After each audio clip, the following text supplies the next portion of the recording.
ሰላም ጤና ይስጥልን ውድ ሀቅና ሳቅ ሚዲያ ቤተሰቦች እንደምን አላችሁ? ዛሬ እንግዲህ ለየት ያለ ክብር እንግዳ ነው ይዘንላችሁ የቀረብ ነው።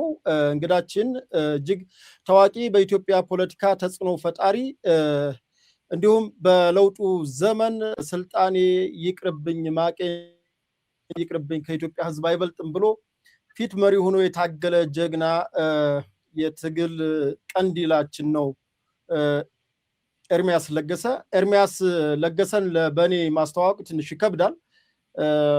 ኤርሚ ያው እንግዲህ በኢትዮጵያ ታሪክ አሉ ከሚባሉ ተጽዕኖ ፈጣሪዎች አንዱ ነው። የቀድሞ የኮሙኒኬሽን ሚኒስተር በተለይ እንግዲህ ኢህአዴግን አንቱ ሲያስብለው ከነበረው አቶ በረከት ስምኦን ቀጥሎ የነበረ ትልቅ ሰው ነው። ሌላው በኢህአዴግ ቤት ያደገ እንደመሆኑ መጠን ኢህአዴግን በትኖ ተንትኖ የሚያውቅ በእውቀት የተመሰረተ እንግዲህ ጀግና ወንድማችን ነው። ኤርሚ ቀድሞ ባደረገው ትግል እኛ በእርግጥ በእስር ቤት ነበርን፣ የህሊና የፖለቲካ እስረኞች ነበርን። ትግሉን፣ ገድሎቹን፣ መጽሐፎቹን፣ ጽሁፎቹን እናነባለን፣ ይገባልናል በውስጥ ባሉ እንግዲህ ለውጥ ፈላጊ የወህኒ ቤት አለቆቻችንን በማይታዘዙ ሰዎች እና ኤርሚ በዚህ አጋጣሚ እስር ቤት ሆነን ያንተን ጽሁፍ ስናነብ እጅግ እንጽናናና እጅግ ታበረታን ስለነበረ እንግዲህ ጊዜው ደርሶ ለዚህ በቅቼ እኔም አመሰገንኩና እንግዲህ እንዳመሰግን ይፈቀድልኝ። ከዛ በመቀጠል እንግዲህ ከለውጡ ማግስት እንግዲህ የለውጡ መንግስት ከመጣ በኋላ እንደሚታወቀው በኢህአዴግ ቤት ነው ያደገው። ቀድሞ የነቃ ነው። በውጭ ባሉ ሚዲያዎች ላይ ራሱን ፊት አድርጎ ሲታገል ነበር። እንደገና ለውጡ መንግስት ከመጣም በኋላ ያው ሲታገልባቸው ከነበሩ ሚዲያዎች ጋር የተወሰነ ገጭ ጓ ነበረ። እንግዲህ የራሱን አቋም ይዞ ወጣ። አብሯቸው በተጓዘበት ሰዓትም የራሱን አቋም ይዞ የሄደበት ነው። አሁን ደግሞ ባለው ሁኔታ ኢትዮጵያን ሊታደግ ከሚችል አሰላሳይና በሳል ትንታኔዎችን የራሱን ሚዲያ ከፍቶ አዲስ ኮምፓስ ሚዲያን ከፍቶ በርካታ አገር ወዳድ ኢትዮጵያኖች እንዲሁም የጽንፈኛው ሚዲያዎች ነው እንሸምት ወግን ሸምት ብለው እንዲሁም ደግሞ ከበሳል ትንታኔዎቹ ቀርተው ለራሳቸው በሚሆን መልኩ ለማቅረብ ትምህርትም የሚወስዱበት ወንድማችን ነው ኤርሚያስ ለገሰ።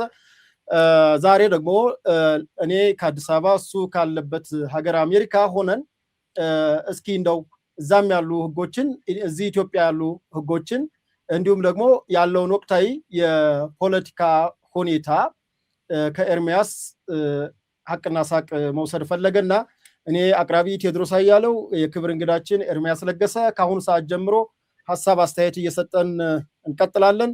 ኤርሚ ወደ ሀቅና ሳቅ ስቱዲዮ እንዲሁም በመስኮት ብቅ ስላልክልን በኢትዮጵያ ህዝብ ስም እንዲሁም በተለይ በሀቅና ሳቅ ቤተሰብ ስም እንዳመሰግን ፍቀድልኝ። እንኳን ደህና መጣ ቴዎድሮስ። እንኳን ደህና ጠበቃችሁኝ። በአጠቃላይ የሀቅና ሳቅ ስታፉን በሙሉ አመሰግናለሁ ስለጋበዛችሁኝ።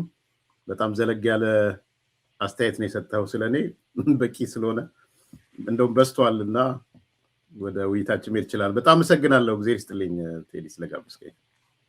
እሺ ኤርሚ፣ ያው የሚገባን ነው። ማንም ዛሬ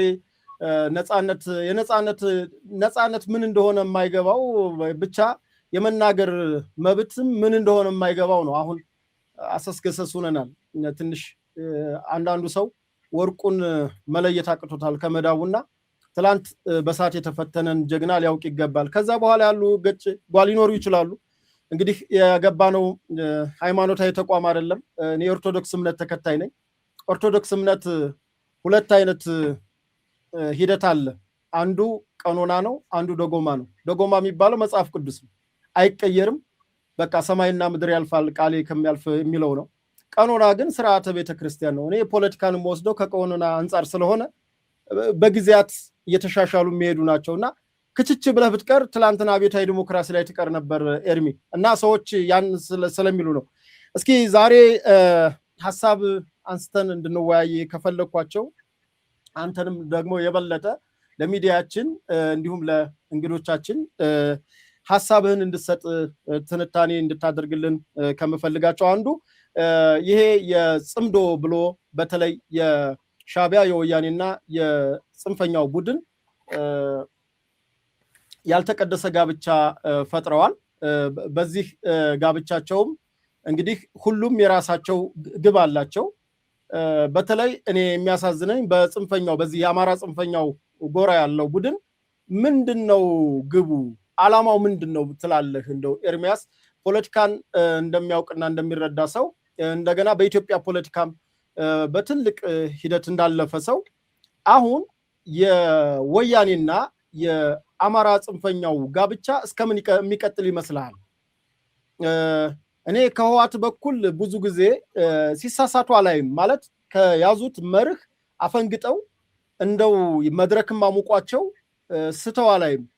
እማየው ከወደዚህኛው ወገን ከወዳለው ነው። ኡጋንዳም ያለው እሱም እናንተ ጋር ያለውና በአውሮፓ ያሉት አካሎች ናቸው የግድ የሙጥኝ ሄደው የተለጠፉትም ይመስለኝና እንደው ይሄ ሁኔታ እስከምን የሚቀጥል ይመስልሃል?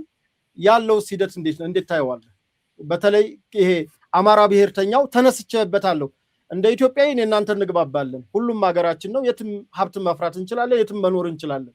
ነገር ግን እንደ አንድ የብሔር ፖለቲካን አራማጅ አካል እንዴት ታየዋለህ? አሁን የአማራ ብሔርተኛ ፖለቲከኞች አጭር፣ መካከለኛ፣ ረጅም ግብ የሚሉት ሊኖር ይችላል እና ይሄ ህልውና የሚሉትም ነገር አለ። ህልውናስ እንደው ኤርሚ እንዴት ታየዋለህ? ከዚህ እንጀምር። እሺ፣ በጣም አመሰግናለሁ ቴዲ። በድጋሚ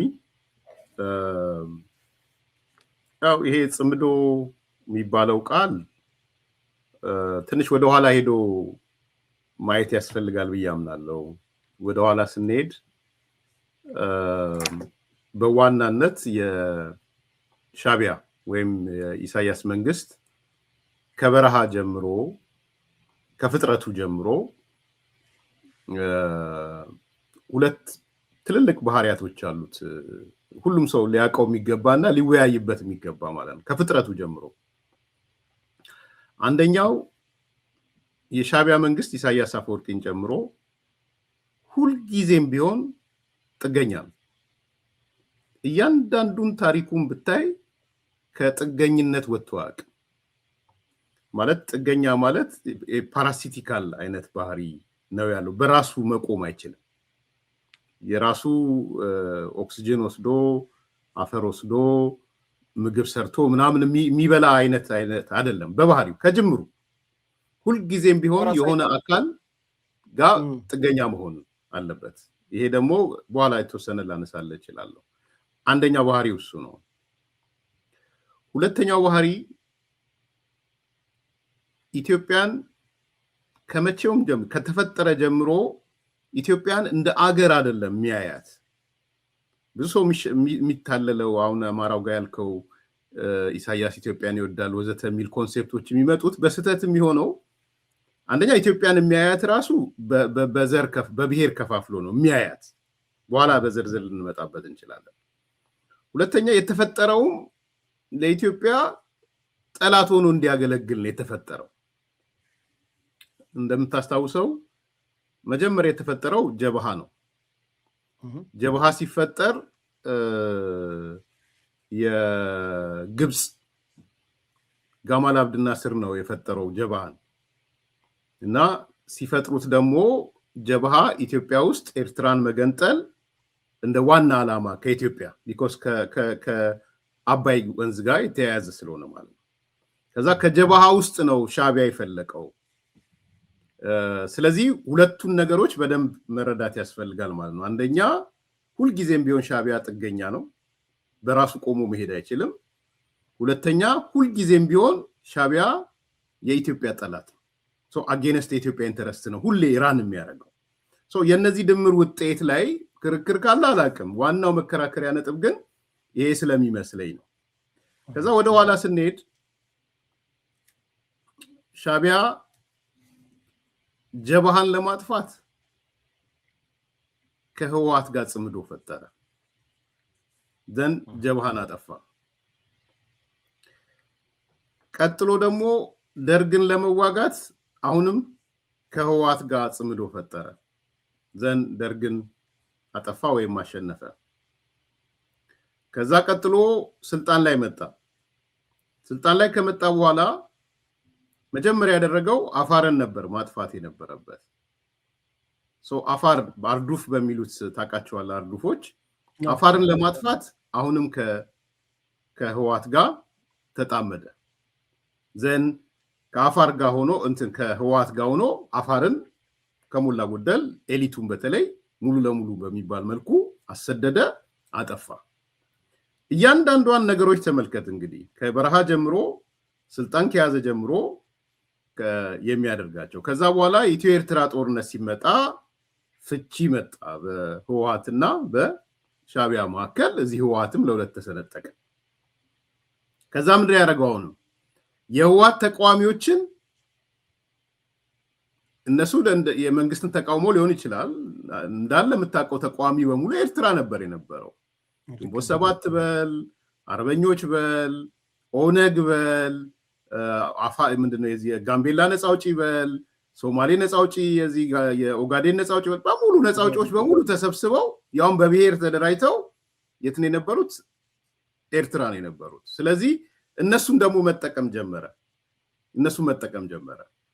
ከዛ በኋላ ያው የመጣው ለውጡ መጣ። የውስጥ ድርጅት ትግሉም የውጪ ያለውም ሰው ያደረገው ትግል ለውጡን አመጣ። ለውጡ ተወለደ።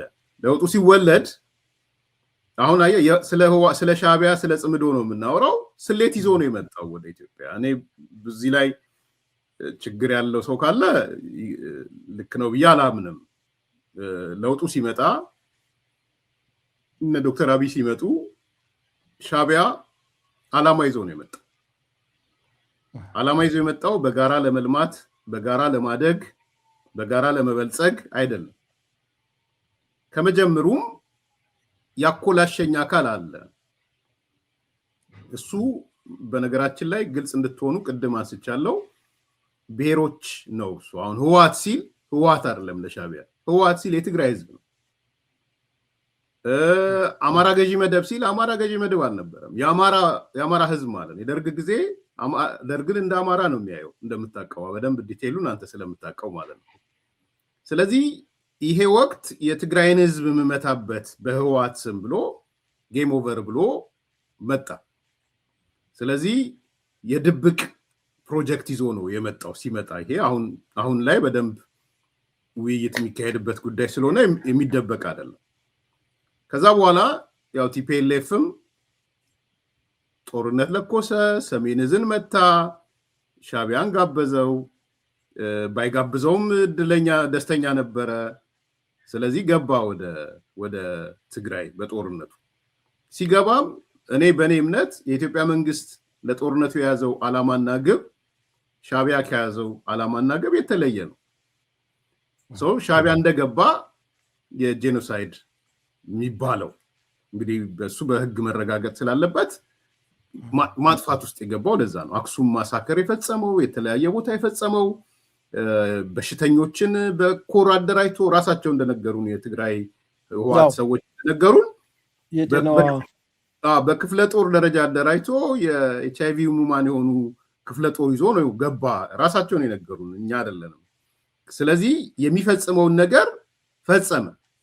በዛ መሃል የፕሪቶሪያ ስምምነት ሲመጣ እሱ ተኮላሸብኛል። ተኮሊፍ ነው ያለው። ለዛ ነው እሱ ፈልጎ የነበረው የትግራይን ህዝብ ያጠፋል፣ ቀጥሎ ደግሞ ፕላን ቢ ወደሚለው ይመጣል። እሱ ነው እኔ የሚታሰበኝ የነበረው። ስለዚህ ያ ፕላን ቢ ከመምጣቱ በፊት ፕሪቶሪያ ሲመጣ ተኮላሸብኝ አለ። ተመልሶ ሄደ፣ አኮረፈ። እንዴት ስምምነት ይደረሳል ብሎ አኮረፈ። አሁን ካኮረፈ በኋላ ወደ ማጠቃለያ ነጥብ ስመጣ አሁንም ነገር ያለው ሁለት ባህሪዎችን አንስተናል። አንደኛ ጥገኛ ነው ብለናል፣ ሁለተኛ ጸረ ኢትዮጵያ ነው ብለናል። ስለዚህ እቺን ጥገኝነት ብቻውን መፈጸም አይችልም። የሻዕቢያ ትልቁ ጥንካሬው በራሱ መፈጸም እንደማይችል ማወቁ ነው። ባይዘው ትልቁ ጥንካሬው ጉልበት እንደሌለው ያውቃል። ሌሎችን እንዴት እንጠቀምባቸው የሚለውን ያውቃል።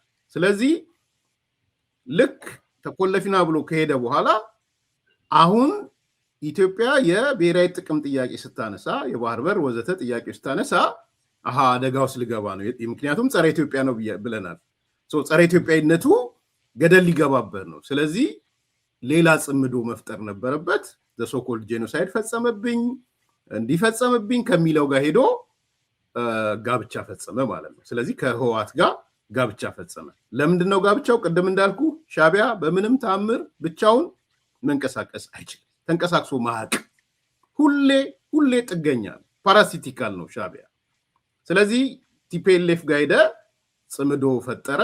እነሱም የህወሓት በተፈጥሮ የአዲስ አበባን ስልጣን ካልተቆጣጠረ መኖር አይችልም። ባይዘዌ መቼም ቢሆን ቲፒኤልኤፍ አዲስ አበባን መቆጣጠር አለበት። ካልተቆጣጠረ ሁልጊዜም ጦርነት አለ። ቲፒኤልኤፍ እስካለ ድረስ ጦርነት አለ። የኔ ድምዳሜ ነው እሱ፣ በኋላ ልናነሳው እንችላለን።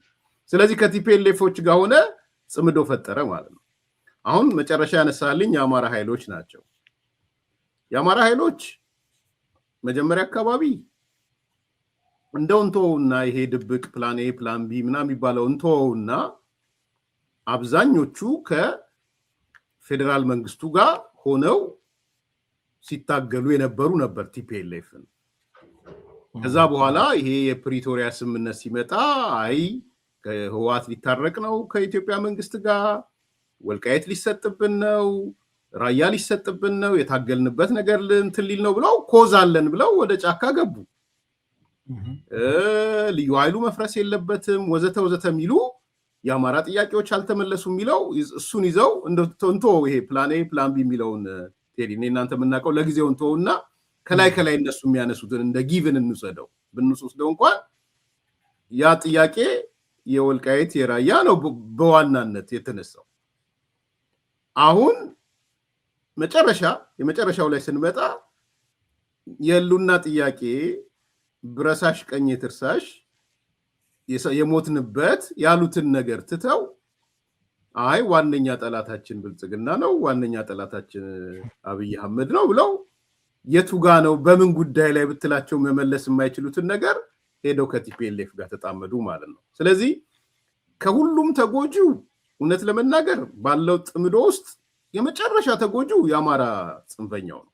የመጨረሻ ተጎጂው ወይም ደግሞ ሞኝ ባገኝ የሚባል ሞኝ ባገኙ እሱ ነው። ምክንያቱም ምንድነው የምታገኘው? አዘኢንድ እኮ የሆነ ህብረት ስትፈጥር ከዛ ህብረት ምን አገኛለሁ ብለህ ነው የምትጠይቀው አይደለ? እኔ እናንተ የሆነ ህብረት ብንፈጥር ከቴዲና ገመጋ ለኔ ዋዝ ኔት ለኔ ምንድነው እዛ ውስጥ ያለው ብዬ ነው የምጠይቀው። አሁን የአማራው ኃይል እዛ ውስጥ ያለው ምንድነው ብሎ ቢጠይቅ ከህወሓት ጋር ሆኖ ከሻዕቢያ ጋር ሆኖ ምንድነው የሚያገኘው? ሻዕቢያ ጸረ ኢትዮጵያ ነው፣ ጸረ ኢትዮጵያነቱን አይለቅም። አሁን አይደለም ብለው የሚከራከሩ ከሆነ እስቲ አንድ ቀን ይውጣና ሻዕቢያ ኢትዮጵያ የባህር በር ያስፈልጋታል ብሎ እስቲ ይናገር። እስቲ አንድ ቀን ወጥቶ ኢሳያስ አፈወርቂ አይደለም እንዲሁ ኮሚኒኬሽኖቹ ሰዎቻቸው ምናቸው ወጥተው እንዴት 130 ሚሊዮን ህዝብ ያላት ከባህር በር ትወጣለች? እንዴት ከወደብ እንትን ትወጣለች? ስለዚህ ኢትዮጵያ ያስፈልጋታል ብለው ይናገሩና እኛ እንፈር። እኔ ልፈር። ኢትዮጵያ መቼም ወይም ደግሞ የአማራ ጽንፈኛውም ሌላውም አይ ኢትዮጵያ የባህር በር አያስፈልጋትም፣ ብሔራዊ ጥቅሟም አይደለም፣ ተገቢም አይደለም ብለው ያንሱ። ካልሆነ ግን ሻዕቢያ እኮ በቅርብ ቀን ወጥቶ 1 ሚሊዮን ዓመት ኢትዮጵያ የባህር በር አታገኝም ነው ያለው። ይሄን ያለው የማስታወቂያ ሚኒስትሩ 1 ሚሊዮን ዓመት። እንግዲህ 1 ሚሊዮን ምድር ትኑር አትኑር እንኳን የምናውቀው ነገር የለም። ስለዚህ ጸረ ኢትዮጵያዊነቱን እንደያዘ ሄደው ተጣመሩ፣ ጽምዶ ፈጠሩ። ቲፒኤልኤፍ ደግሞ ቅድም ያልኩህን ምንም መደራደር የሌለበት ምዕራብ ትግራይ የሚለው ራያ የሚለውን ፓርት ይዞ ጽምዶ ፈጠረ። ማን ነው የበለጠ ተጎጂው? ማን ነው የበለጠ ሞኙ ብትለኝ እኔ የአማራው ጽንፈኛ ነው የሚመስለኝ። ምናልባት ከዚህ ጋር የተያያዘው ይሄ ነው። ህልውና የሚለው ላይ ሌላ ጥያቄ ከሌለ ወደዛ መሄድ እችላለሁ። ቴዲ ናው እስኪ እንደው ህልውና በኤርሚያስ እንዴት ይገለጻል? ህልውናስ ማለት ምንድነው? እስኪ ትርጉሙ ምንድነው? አንድ ሰው ወይም አንድ ማህበረሰብ ህልውናው ተረጋገጠ ወይም ህልውናውን አጣ ስንል ምን ሲያጣ ነው? ምን ሲያገኝ ነው? በተለይ ደግሞ አሁን ባለው በኢትዮጵያ ባለው የብሔር ፖለቲካ ውስጥ ሆነህ አንድ ለብሔሬ ሲገፋ ኑሯል፣ በስሙ ሲታረድ ኑሯል፣ ሲፈናቀል ኑሯል። የሆነ በቃ እንግዲህ ከ27 ዓመት ሙሉ 27 ብቻ አይደለም በነገራችን ላይ ወያኔ እንግዲህ ወልቃይት ከ1972 ጀምሮ ነው ችግር ሲፈጠር የነበረው በሱዳን በኩል ያለውን ኮሪደር ለማግኘት። ይሄን ማንም አላለም። የአቶ ገብሩ አስራትን መጽሐፍ ዲሞክራሲያዊ ሉዓላዊነት በኢትዮጵያ የሚለው መጽሐፍ ማየት ብቻ በቂ ነው። ሌላውን ተወው። ብዙ ነገሮች ስለ ህዋት ስለ ቲፒኤልኤፍ ማውራት እንችላለን። ነገር ግን ይሄ ባለበት ይሄ ጥሬ ሀቅ ባለበት ሌላው ራያ ከያዙት ከ1982 ጀምሮ በአካባቢው ላይ ምን አይነት ዲሞግራፊ ሲሰሩ እንደነበረ በተለይ ባላባቶችን በማፈናቀል ወጣቱን ወደ አሰድዶ ወደ ተለያዩ ክፍለ ሀገራትና አረብ ሀገር ነው። አሁን አረብ ሀገር እየሄደ አብዛኛው ትግራይ ክልል አለቀ የሚባለው ወጣት የራያ ልጅ ነው በነገራችን ላይ። እና አንድ ማህበረሰብ ህልውናውን አጣ ስንል ምን ሲያጣ ነው? ወይም ህልውናውን ላስገኝለት ነው ስትል ምን ስታስገኝለት ነው? በተለይ እንደ ብሔር ፖለቲከኛ ሆነ እንድትመልስልኝ ነው። በተለይ የአማራ ጽንፈኛ ሆነው የአማራ ፖለቲከኛ ሆነው የአማራ ኤሊት ነን፣ እኔ ኤሊትነታቸውም አይገባኝም፣ ግን ለኤሊቶቹ እንደው ምን መሰለህ ቴዲ፣ አሁን ህልውና የምትል ቃል ስታመጣ የምታደርጋቸው ነገሮች በሙሉ ጀስቲፋያብል ይሆናሉ። ለዚህ ነው ሰው በጣም ባይዘው ህልውና ለኔ ለብሔር ምናምን እንዳልከው ለብሔርተኞቹ ለኦሮሞም ለአማራውም ለተጋሩም በአጠቃላይ ኢትዮጵያ ስላለው የሰነፎች መንገድ ነው የምለው እኔ። በቃ የምትንቀሳቀስበትና የምትሄድበትን መንገድ ጀስቲፋይ ማድረግ ሲከብድህ ህልውና የምትል ትሰነቅራለህ። በጣም the most abused word በኢትዮጵያ ፖለቲካ ውስጥ ህልውና የሚባለው ነው። ግን እኔ ይገባኛል። አሁን እንዳልኩ ነው ማንኛውንም ነገር ማድረግ ትችላለህ የሚል ሐሳብ ያመጣል ህልውና። የህልውና አደጋ አጋጥመኛል ካልክ ስትገልም ህልውና ነው የምትለው። አልደራደርም ስትል ህልውና ነው የምትል። እንዴ የህልውና አደጋ ያለበት አካል ይደራደራል እንዴ ይልሃል። አሁን አንዱ ይመጣል ቢኮዝ ግሪድ መሸፈኛውን ህልውና ስላደረገው ማለት ነው። ያጋጠመን እኮ ህልውና አደጋ ነው ይልሃል የሆነ ነገር ስትለው ያጋጠመን። ስለዚህ የሰነፎች መንገድ እውነቴን ነው የምልህ። በተለይ ከዚህ ከብሔርተኝነት አንጻር የብሔርተኝነት መሸሸጊያ መወሸቂያ የሰነፍ መንገድ ከሆነ ጀስቲፋያብል መሆን አልችልም ሲለው የሚሸሸግበት ዋሻ ማለት ነው። የሰነፎች ዋሻ፣ የብሔርተኛ ሰነፎች ዋሻ ነው የምለው። እንግዲህ ህልውና ምንም አማርኛው እኮ የመጥፋት አደጋ ማለት ነው። በቃ ባጭሩ ኤክስቴንሻል ትሬትስ የሚሉት ማለት ነው። ሌላ ምንም እኮ ትርጉም የለውም። ሰው መጥፋት። እሺ አሁን ኢትዮጵያ ውስጥ አማራው የመጥፋት አደጋ በጥቅሉ አለበት። ምን ማለት ነው? ማን ነውስ የሚያጠፋው? እንግዲህ የሚያጠፋ ጠፊ ካለ የሚያጠፋ አካል አለ ማለት ነው። እንደ ማህበረሰብ ነው እያነሳ ያለው። ስፔሲፊክ ቦታዎች ላይ ልንነጋገር እንችላለን። አሁን ትላንትና የተነገረ ንግግር አለ እዚህ አላማጣ ላይ፣ እሱን ልናነሳው እንችላለን። ለእኔ እሱ እንደ ኤክስቴንሽን ላየው እችላለሁ። አነጋገሩ እንትኑ ሜሴጁ አደገኛ ስለሆነ ቀጥሎ መጣበታለሁ። ነገር ግን በጥቅሉ በአገር ደረጃ አይተህ አሁን ባለችው ኢትዮጵያ አማራ እንደ ማህበረሰብ ልጠፋ ነው ሲልህ አንደኛ የሚያጠፋው አካል አለ ማለት ነው። ኦኬ እነዚህ ሰዎች ደግሞ ሊያጠፋኝ ያለው ገዢው ፓርቲና መንግስት ላይ ነው ያለው ይላሉ። እንደው ሌላውን እንተወውና ወይ ብልጽግና ወይ በብልጽግና ዙሪያ ነው ይላሉ። አሁን ተመልከት፣ እኔ በግልጽ ነው መነጋገር ያለብን። ብልጽግና ውስጥ ካሉት ከፊሉ አማራዎች ናቸው። እንደው እነሱ ካልካዱ በስተቀር በምክትል ጠቅላይ ሚኒስትር ደረጃ ምን አሁን ስልጣን መዘርዘሩ ተገቢ ነው ብዬ ባላም ቢያንስ በቁጥር በሁለተኛ ደረጃ ብዙ ስልጣን በፌደራል ደረጃ የያዙት አማሮች ናቸው። እነሱ አማራ አይደሉም ካላሉ በስተቀር ካልካዷቸው በስተቀር ሚሊቴሪውስ ከኔ በላይ አንተ ታውቃለህ።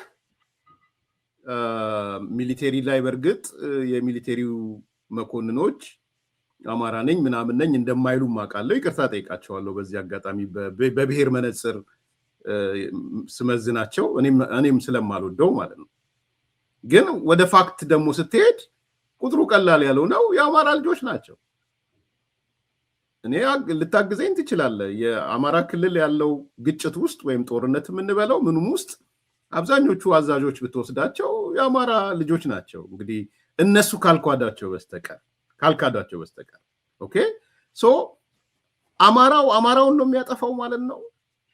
ይሲ የኢትዮጵያ መከላከያ ነው አይደል አንዱ ያጠፋናል እያላሉት ሶ የኢትዮጵያ መከላከያ ውስጥ 30% የአማራ ልጆች ባሉበት ባለኝ ዝም ብሎ ስቲሜት በማድረገው ዳታ በአመራር ደረጃ ይሄው አማራ ሌላውን እንተው ብዬ ነው ቴዲ ሶ ያ ኃይል ሄዶ ነው የሚያጠፋህ አንድ ሁለተኛ አማራ ክልል እንግዲህ ከነዚህ ኃይሎች ጋር የሚዋጋው ሚሊሻው ነው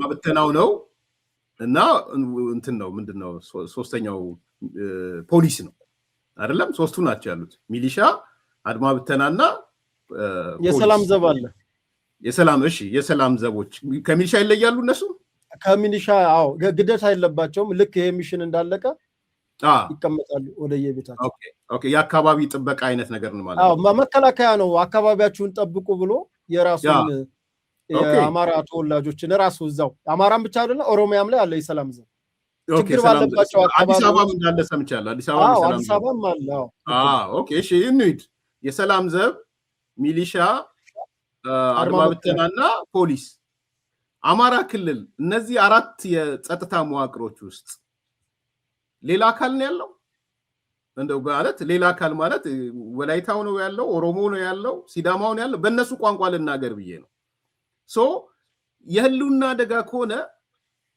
ቴዲ አማራውን እያጠፋ ከሆነ እንዴት ነው የህልውና አደጋ የሚሆነው የሆነ አካል የውጭ የሆነ አካል መጥቶ ሊያጠፋ ይገባል ህልውና ለማለት ሶ እነዚህ ሰዎች እየታገሉ ያሉት ከነዚህ ነገሮች አንፃር ነው የሆነ አካል መጥቶ ላጥፋችሁ ያለበት ነገር የለም ቀጥሎ አስተዳደር ነው ፖለቲካ አስተዳደር ነው አማራ ክልልን እያስተዳደረ ያለው የአማራ ብልጽግና ቅርንጫፍ ጽህፈት ቤት ነው ከነ ፕሬዚዳንት አረጋ ጀምሮ ማለት ነው ጎንደር ላይ ጎንደር ነው የሚያስተዳድረው ጎጃም ላይ ጎጃም ነው የሚያስተዳድረው ወሎ ላይ ወሎ ነው ሸዋ ላይ ሸዋ ነው ምስለኔ መጥቶ እንደ ድሮ ተመድቦልሃል ከዚህ ቦታ ተብሎ አይደለም እያስተዳደረ ያለው የጎንደር ልጅ ጎጃም መጥቶ ሊሆን ይችላል የጎጃም ልጅ ሸዋ መጥቶ ሊሆን ይችላል ግን በክልል ደረጃ እንደ አማራ ክልል ስላሉ የአማራ ክልል ሶ በክልሉን ደረጃ ስብጥር ወስደው ከጎንደር ከጎጃም ከምናምን ወስደው ነው ካቢኔ መሰረቱት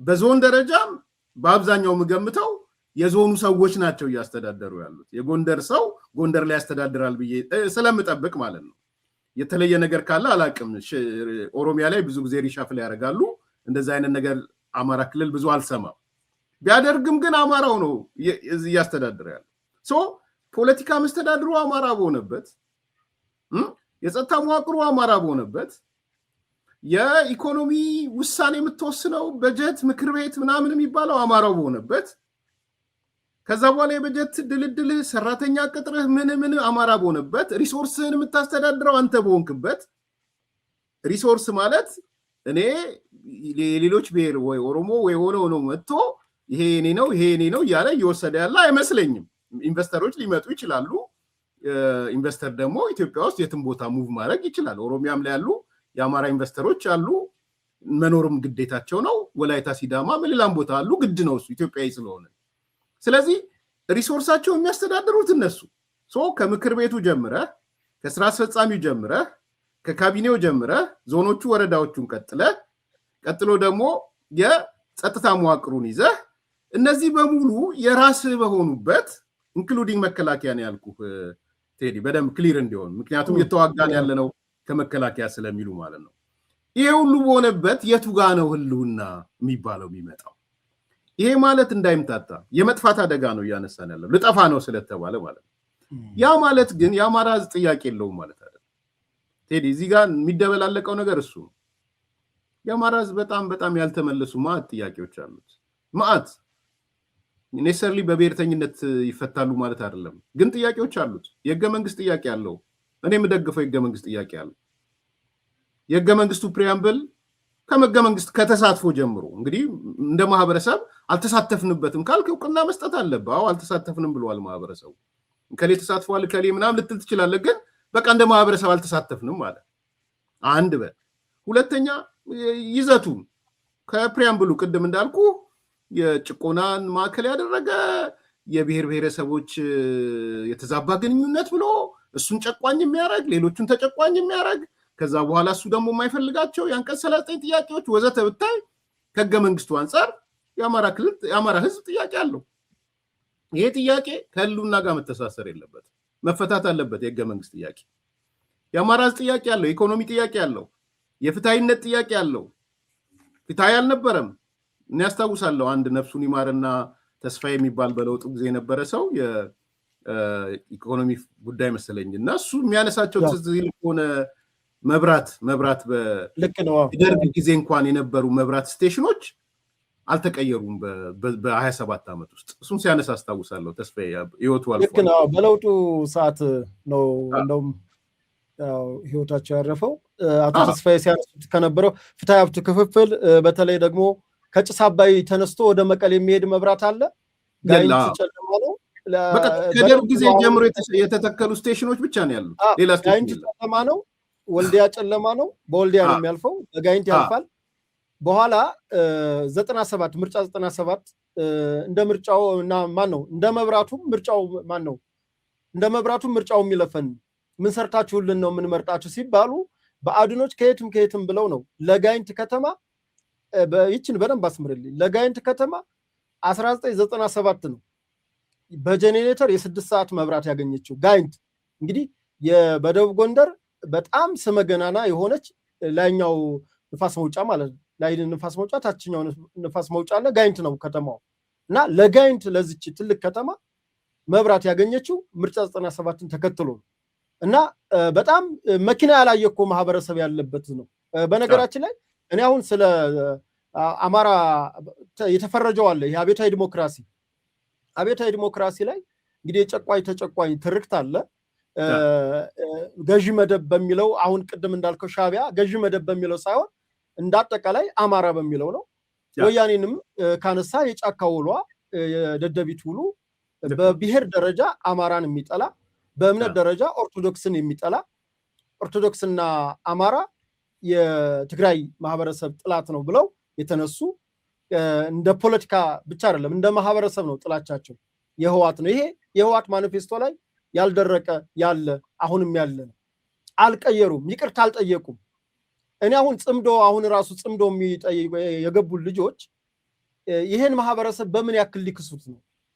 ቅድም እንዳልነው በገዙበት በ27 ዓመት ከዛ በፊት በትግል ሰዓት ባሉበት ሰዓት ኢሃፓን ጨምሮ ነው። ካሲምባ እንግዲህ እንዴት አድርገው አንከሳክሰው እንዳወጧት ኢሃፓን ታውቃለህ። ካሲምባ በኋላ ጸለምት መጣች። ጸለምት ላይ ሲመቷት ነው አይደል እነ በረከት እነ ታምራት ወደ ኢህድን የተመሰረተው።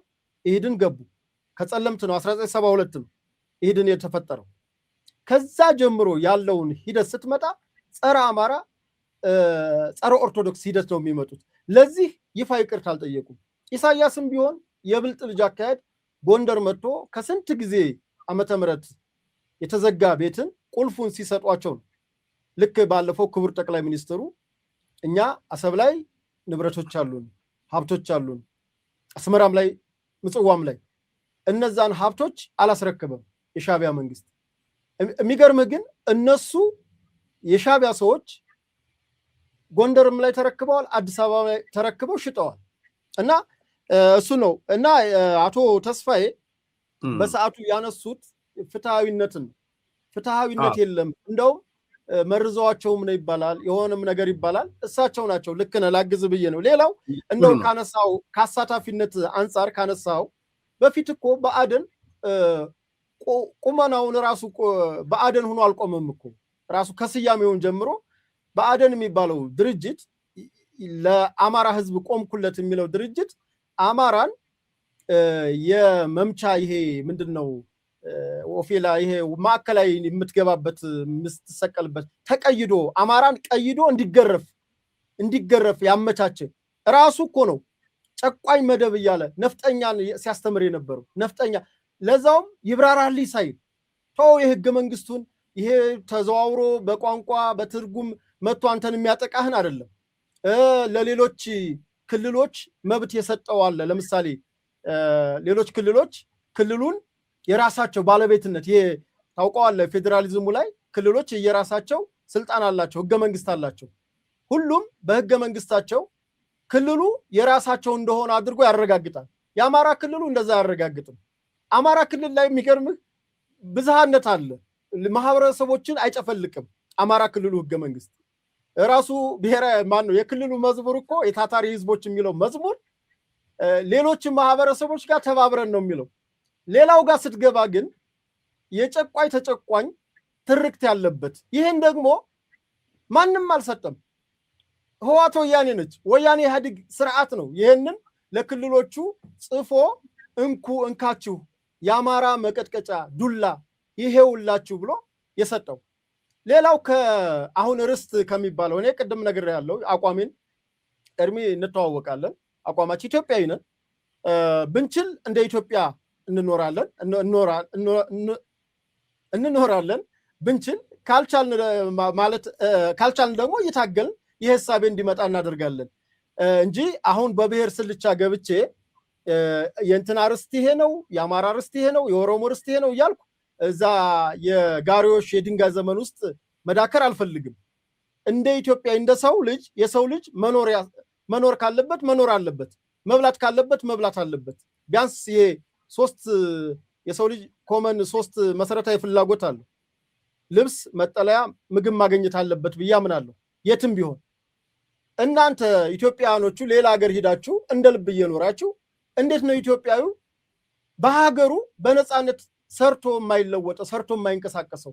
ይሄ ሲጀመር ወያኔ ባልሰለጠነ የደረቀ ጭንቅላት ያመጡት ያልሰለጠነ ፖለቲካ ያመጣው ትርፍ ነው። እኔ በዚህ ብሔር እንትን ውስጥ ሆነው የህልውናውን እንጨርሰውና ወደ የብሔር ፖለቲካ ውስጥ ሆነው በተለይ የህወሓት ሰዎች ሲዘውሯቸው የነበረ የብአዴኖችም ማለት ነው። ብአዴኖች ምክትል ወልዲያ ምክትል ከንቲባው ትግርኛ ተናጋሪ ነው። ትግርኛ ተናጋሪ መሆኑ አይደለም የህወሓት ሰው ነው። ሰሜን ወሎ ዞኑ ቢሆን ብአዴንን አጠቃላይ የሚዘውረው የህወሓት ሰዎች ናቸው። አሁን የትኛው የኦሮሞ ብልጽግና ሰው አማራ ክልል መጥቶ አስተዳድሮ ነው? እንደውም ባለፈው የሆነ ጉባኤ ነበረ።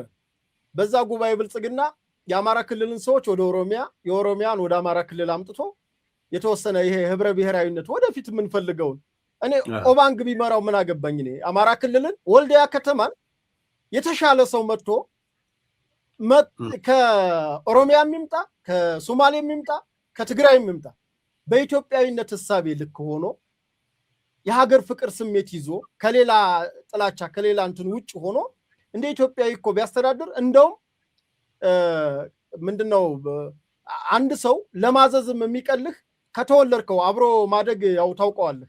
ካብረክ ካደግከው ሰው ይልቅ ከሌላ አካባቢ የመጣው ማህበረሰብ በተቆርቋሪነት ይሰራል።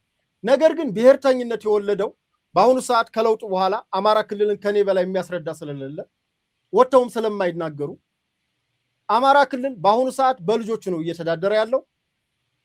ተወውና የወረዳ ከተሞች ወረዳዎች በራሳቸው ልጆች ነው። ዞኖች በራሳቸው ልጆች ነው። ከተማ ከንቲባዎች በራሳቸው ልጆች ነው። አንዳንድ ከተማዎች ልጠቅስልህ እችላለሁ። ለዛውም ቀይረዋቸዋል። ለምሳሌ ደሴን ባነሳልህ የደሴው ከንቲባ የአጋጣሚ የጋሸና ልጅ ነው፣ የሰሜን ወሎ ልጅ ነው፣ ግን አቶ ሳሙኤል ማለት ነው። ግን ደሴን ድሮ በዚሁ ትርክት ውስጥ የነበሩ ሰዎችና ትግርኛ ተናጋሪዎችም እንትን ያሉበት ጊዜ ነበር። ደሴ ድሮ ከነበራት ገጽታ አሁን በጣም ከኮሊደር በፊት ነው ሰውየው ያሻሻላት። ኮሊደሩ ደግሞ የበለጠ ጠቀማት እና እኔ አሁን እዛ ውስጥ ጥብቆ ውስጥ ገብተው እነሱ ናቸው እንጂ የሚዳክሩት እኔ የት ቦታ ነው የጨቋይ ተጨቋኝ ትርክት ይዘው የሚመጡት? መጀመሪያም ጨቋይ ተጨቋኝ ያመጣችው ወያኔ ነች፣ እሷም ሄደች እና ይሄንን የፍትህ ሀብት ክፍፍል ጉዳይ አቶ ተስፋዬ በለውጡ ሰዓት ያነሳው ሙተዋል። ምን መሰለህ ቴዲ፣ መጀመሪያ ዲፋይን አደረግ ነው ህልውና ማለት መጥፋት ማለት ነው። ኦኬ፣ ከምድረ ገጽ ስትጠፋ ማለት ነው። የመጥፋት አደጋ ማለት ነው። ሙሉ ለሙሉ የኤክስቲንክሽን አይነት ነገር ማለት ነው። ኦኬ፣ የምትጠፋ ከሆነ የሚያጠፋህ አካል አለ ማለት ነው አይደለም? ለመጥፋት ወይ ራስን ሱሳይድ ካላረክ በስተቀር የሚያጠፋህ አካል አለ ማለት ነው። የሆነ አካል የሚያጠፋህ አለ። አሁን ወደ እነዚህ ወደ አማራ ብሔርተኞች ጋር እንምጣና የሚያጠፋን አካል አለ አሉ። እሺ አልናቸው። ማን ነው አልናቸው። ብልጽግና ይባላል አሉ። መከላከያ ይባላል አሉ። ኢቨን ቲፒኤልኤፍ ይባላል አላሉም። እንግዲህ እኔ እናንተ ልንነጋገር እንችላለን በኋላ። የጨቋኝ ተጨቋኝ ማን ነበር የፈጠረው? ቅድም የሚያነሳው የዚህ የወልቃይት ራያ ጉዳይ ምንድን ነው? የዛ ሪሶርስ ዲስትሪቢዩሽን ላይ ቅድም ተስፋዬን የጠቀስነው ከምን ነው የሚመነጨው ወዘተ የሚለውን በኋላ ማንሳት ስለምንችል ማለት ነው። አሁን ባለው ከረንት ሁኔታ ግን የሚያጠፋን ብልጽግና ነው፣ አብይ አህመድ ነው። ኦኬ ይሄን ሲሉ ኦኬ እንከራከር። እንደሱ ከሆነ እንዴት ነው የሚያጠፋችሁ? ምን አድርጎ ነው የሚያጠፋችሁ? አታስተዳድሩም ብሎ ነው የሚያጠፋችሁ? ባለቤትነታችሁን ነፍጎ ነው የሚያጠፋችሁ? ሪሶርሳችሁን እየነጠቀ ነው የሚያጠፋችሁ? ቅኝ ግዛት አይነት ነገር ነው የሚያጠፋችሁ? በተለያየ መንገድ እንዳትንቀሳቀሱ እያደረገ ነው የሚያጠፋችሁ ወይስ ብለን ጠየቅን። አሁን ዋና ዋና መመዘኛዎቹን አስቀመጥን። አንደኛ እንግዲህ መከላከያ ነው። ከመከላከያው ቅድም እንዳነሳሁት ቁጥሩ ቀላል ያልሆነም አመራሩም ምኑም ጸጥታ አካሉ የአማራ ሰዎች ናቸው። ፖሊስም ሚሊሻም ቅድም የዘረዘርካቸው አንተም ማለት ነው። ስለዚህ የጸጥታ ኃይሉ የራሱ አካል ነው። ቀጠልን ወደ አስተዳደር የፖለቲካ መዋቅሩ መጣን። ምክር ቤት ነው ትልቁ አይደለ? የአንድ ክልላዊ መንግስት ቅድም ህገ መንግስት ያልከው ምክር ቤቱ ነው። ምክር ቤቱ የአማራ ምክር ቤት ነው። የአማራ ልጆች ናቸው ምክር ቤት ውስጥ ያሉት። ከአስከፈ አላቅም እንግዲህ እነዚህ ኦሮሚያ ልዩ ዞን የሚባል ስላለ እነሱ ስለመጡ ልክ አይደለም ካላሉ ራያ ወይ ምንድነው እንትን የሚለው አላቅም። እንደዛ አይነት ስሜት አላቸው ወይ? አገው አለ ልዩ ዞን አገው አማራ አይደለም ካላሉ በስተቀር ቅማንት አማራ አይደለም ካላሉ በስተቀር ወይም የቅማንትም የመጥፋት አደጋ አገውም የመጥፋት አደጋ ኦሮሞም የመጥፋት አደጋ አማራ ክልል ካላሉ በስተቀር የዚህ አይነት አደረጃጀት ነው ያለው ሁለት። ስለዚህ ምክር ቤቱ ትልቁ ወሳኙ ምክር ቤት የራሱ መዋቅሩ ነው። አቅም አለው፣ ይሰራል፣ ጉልበት አለው፣ ይወስናል። ሌላ ጉዳይ ነው እሱ ቴዲ፣ ሌላ ጉዳይ ነው። ከዛ በምክር ቤት ውስጥ ደግሞ ቀጥሎ ስራ አስፈጻሚ ነው የሚመጣው። ፕሬዚዳንት የምትለው ካቢኔት የምትለው ወዘተ ማለት የቢሮ ኃላፊዎች ቢሮክራሲው ምናምን ከየት ነው የመጣው? ከሌላ ክልል መጥቶ ነው ካቢኔ የሆነው? ከሌላ ክልል መጥቶ ነው የቢሮ ኃላፊ ሆነው? ከሌላ ክልል መጥቶ ነው የጽህፈት ቤት ኃላፊ ሆነው? ከሌላ ክልል መጥቶ ነው የወረዳ የዞን አስተዳዳሪ ሆነው? አይደለም። ስለዚህ የፖለቲካ አደረጃጀቱ በራሱ ከዛው ማህበረሰብ የወጡ ሰዎች ናቸው። ሁለት። ሶስተኛ ሪሶርስ ነው። ሪሶርስ ከምን እንደሚጀምረው? ከበጀት ነው የሚጀምረው። በጀት ፌዴራል መንግስቱ የሚደጎመው ድጎማ አለ። የሰሞኑ አጀንዳ ስለነበረ ሰብሲዲ እንግዲህ በቀመር አለው፣ የራሱ ቀመር አለው። ፌዴራል መንግስቱ በፌዴሬሽን ምክር ቤት እንግዲህ የፌዴሬሽን ምክር ቤት አፈ ጉባኤ ናቸው እንደምታውቀው። ሌላ ውስጥ የምናስገባን እንደውም የትግራዮቹ ናቸው። ይኸው አፈ ጉባኤ ያገኘው ተሻገር የሚባል መድበው እንዲያረጉን ያሉት የትግራይ ልጆች ናቸው። ስለዚህ ትልቁ ፌዴሬሽን ምክር ቤት ላይ አፈ ጉባኤ ሆነው የሚወስኑ ሰው ማናቱ አገኘው ናቸው። ጎንደር ናቸው፣ እንግዲህ አማራ ናቸው። ኦኬ እዛ ላይ የሚወሰነው በጀት እሳቸው በግላቸው ሊወስኑም አይችሉም። ሬሾ አለው፣ ፖፕሌሽን፣ የገቢ ማሰባሰብ አቅም ወዘተ ወዘተ። ህዝብ ብዛት ደግሞ ሁለተኛ ነው አማራ ክልል። ከኦሮሚያ ቀጥሎ ትልቁን ሰብሲዲ የሚያገኘው ከፌዴራል አማራ ክልል ነው። ይሄን ሰብሲዲ ማግኘት ብቻ ሳይሆን ሌላውን ደግሞ የገቢ አቅም የሚያሰባስበው ታክስም በለው ነን ታክስም በለው ሌላም በለው ከራሱ የክልሉ ሰው ነው። ኦኬ ከዛ ኢንቨስትመንት ነው። አይ ወደ አማራ ክልል የሚሄድ ኢንቨስትመንት የለም እንዳትሄዱ እንዳታለሙ የተባለበት ነገር ካለ ያምጡና ያንሱ። እኔ የማውቀው እንደውም ኢንቨስተሮችን ማባረር ነው የተካሄደው። ባለሀብቶች ነው እየተባረሩ ያሉት። ሆርቲካልቸር ላይ የነበሩ የአበባ ልማት እኮ ጥለው ሄደው ኬንያን የገቡት እኮ ከአማራ ክልል ጥለው ሄደው። ስለዚህ በኢኮኖሚም ደረጃ የኢንዱስትሪው የግብርናው ሌላው በሙሉ በራስህ የሚደረግ ነገር ነው። እዚህ ውስጥ ይህን ካስቀመጥን ዘንዳ ይሄ ማለት ግን ሁሉ ነገር አልጋ ባልጋ ነው፣ ጥያቄ የለም ማለት አይደለም። ያደረ ጥያቄ አለ። እኔ እኮ የአማራ ብሔርተኛ አይደለሁም ወይም ደግሞ አማራ በሚለው መዋቅር ውስጥ እኮ አይደለሁም ቴዲ። ግን እኔ የአማራ ህዝብ ጥያቄ አለው ብዬ አምናለሁ። ካለበት ጥያቄ አንዱ ያደረ ጥያቄ ነው ብዬ አምናለሁ። ካደረው ጥያቄ አንዱ የህገ መንግስት ጥያቄ ነው ብዬ አምናለሁ። ከህገ መንግስት ጥያቄው አንዱ የጨቋኝ ተጨቋኝ ትርክት ይሄንን ህዝብ አንገቱን እንዲደፋ ተደርጓል ብዬ አምናለሁ። የነበርኩበትም ፓርቲ ያንን ስለሚያምን ያ ጨቋኝ ተጨቋኝ የሚባል የተዛባ ግንኙነት ተብሎ ህገ መንግስቱ ላይ የተቀመጠው ኢቨን የመገንጠል ጥያቄ ወዘተ የሚባለው ነገር እንዲጠፋ እንዲወገድ ወይም የአማራ ህዝብን ጥያቄ ስላልሆነ የኔ አምናለሁ፣ እቀበላለሁ። አንድ ከክልሉ ውጭ ያለ የአማራ ተወላጆች አሉ። 10 ሚሊዮን ይባላል፣ አንዳንዴ 12 ይባላል። እነዚህ ጥያቄ አላቸው፣ እኔም እቀበላለሁ። ፖለቲካ ጥያቄዎቻቸው እንዲመለሱ ወዘተ ጥሩ ትክክለኛ ነው። ይህን ግን በጦርነት ልታመጣው በምን ልታመጣው አትችልም። የህልውና አደጋ ብለህ ልታመጣው አትችልም።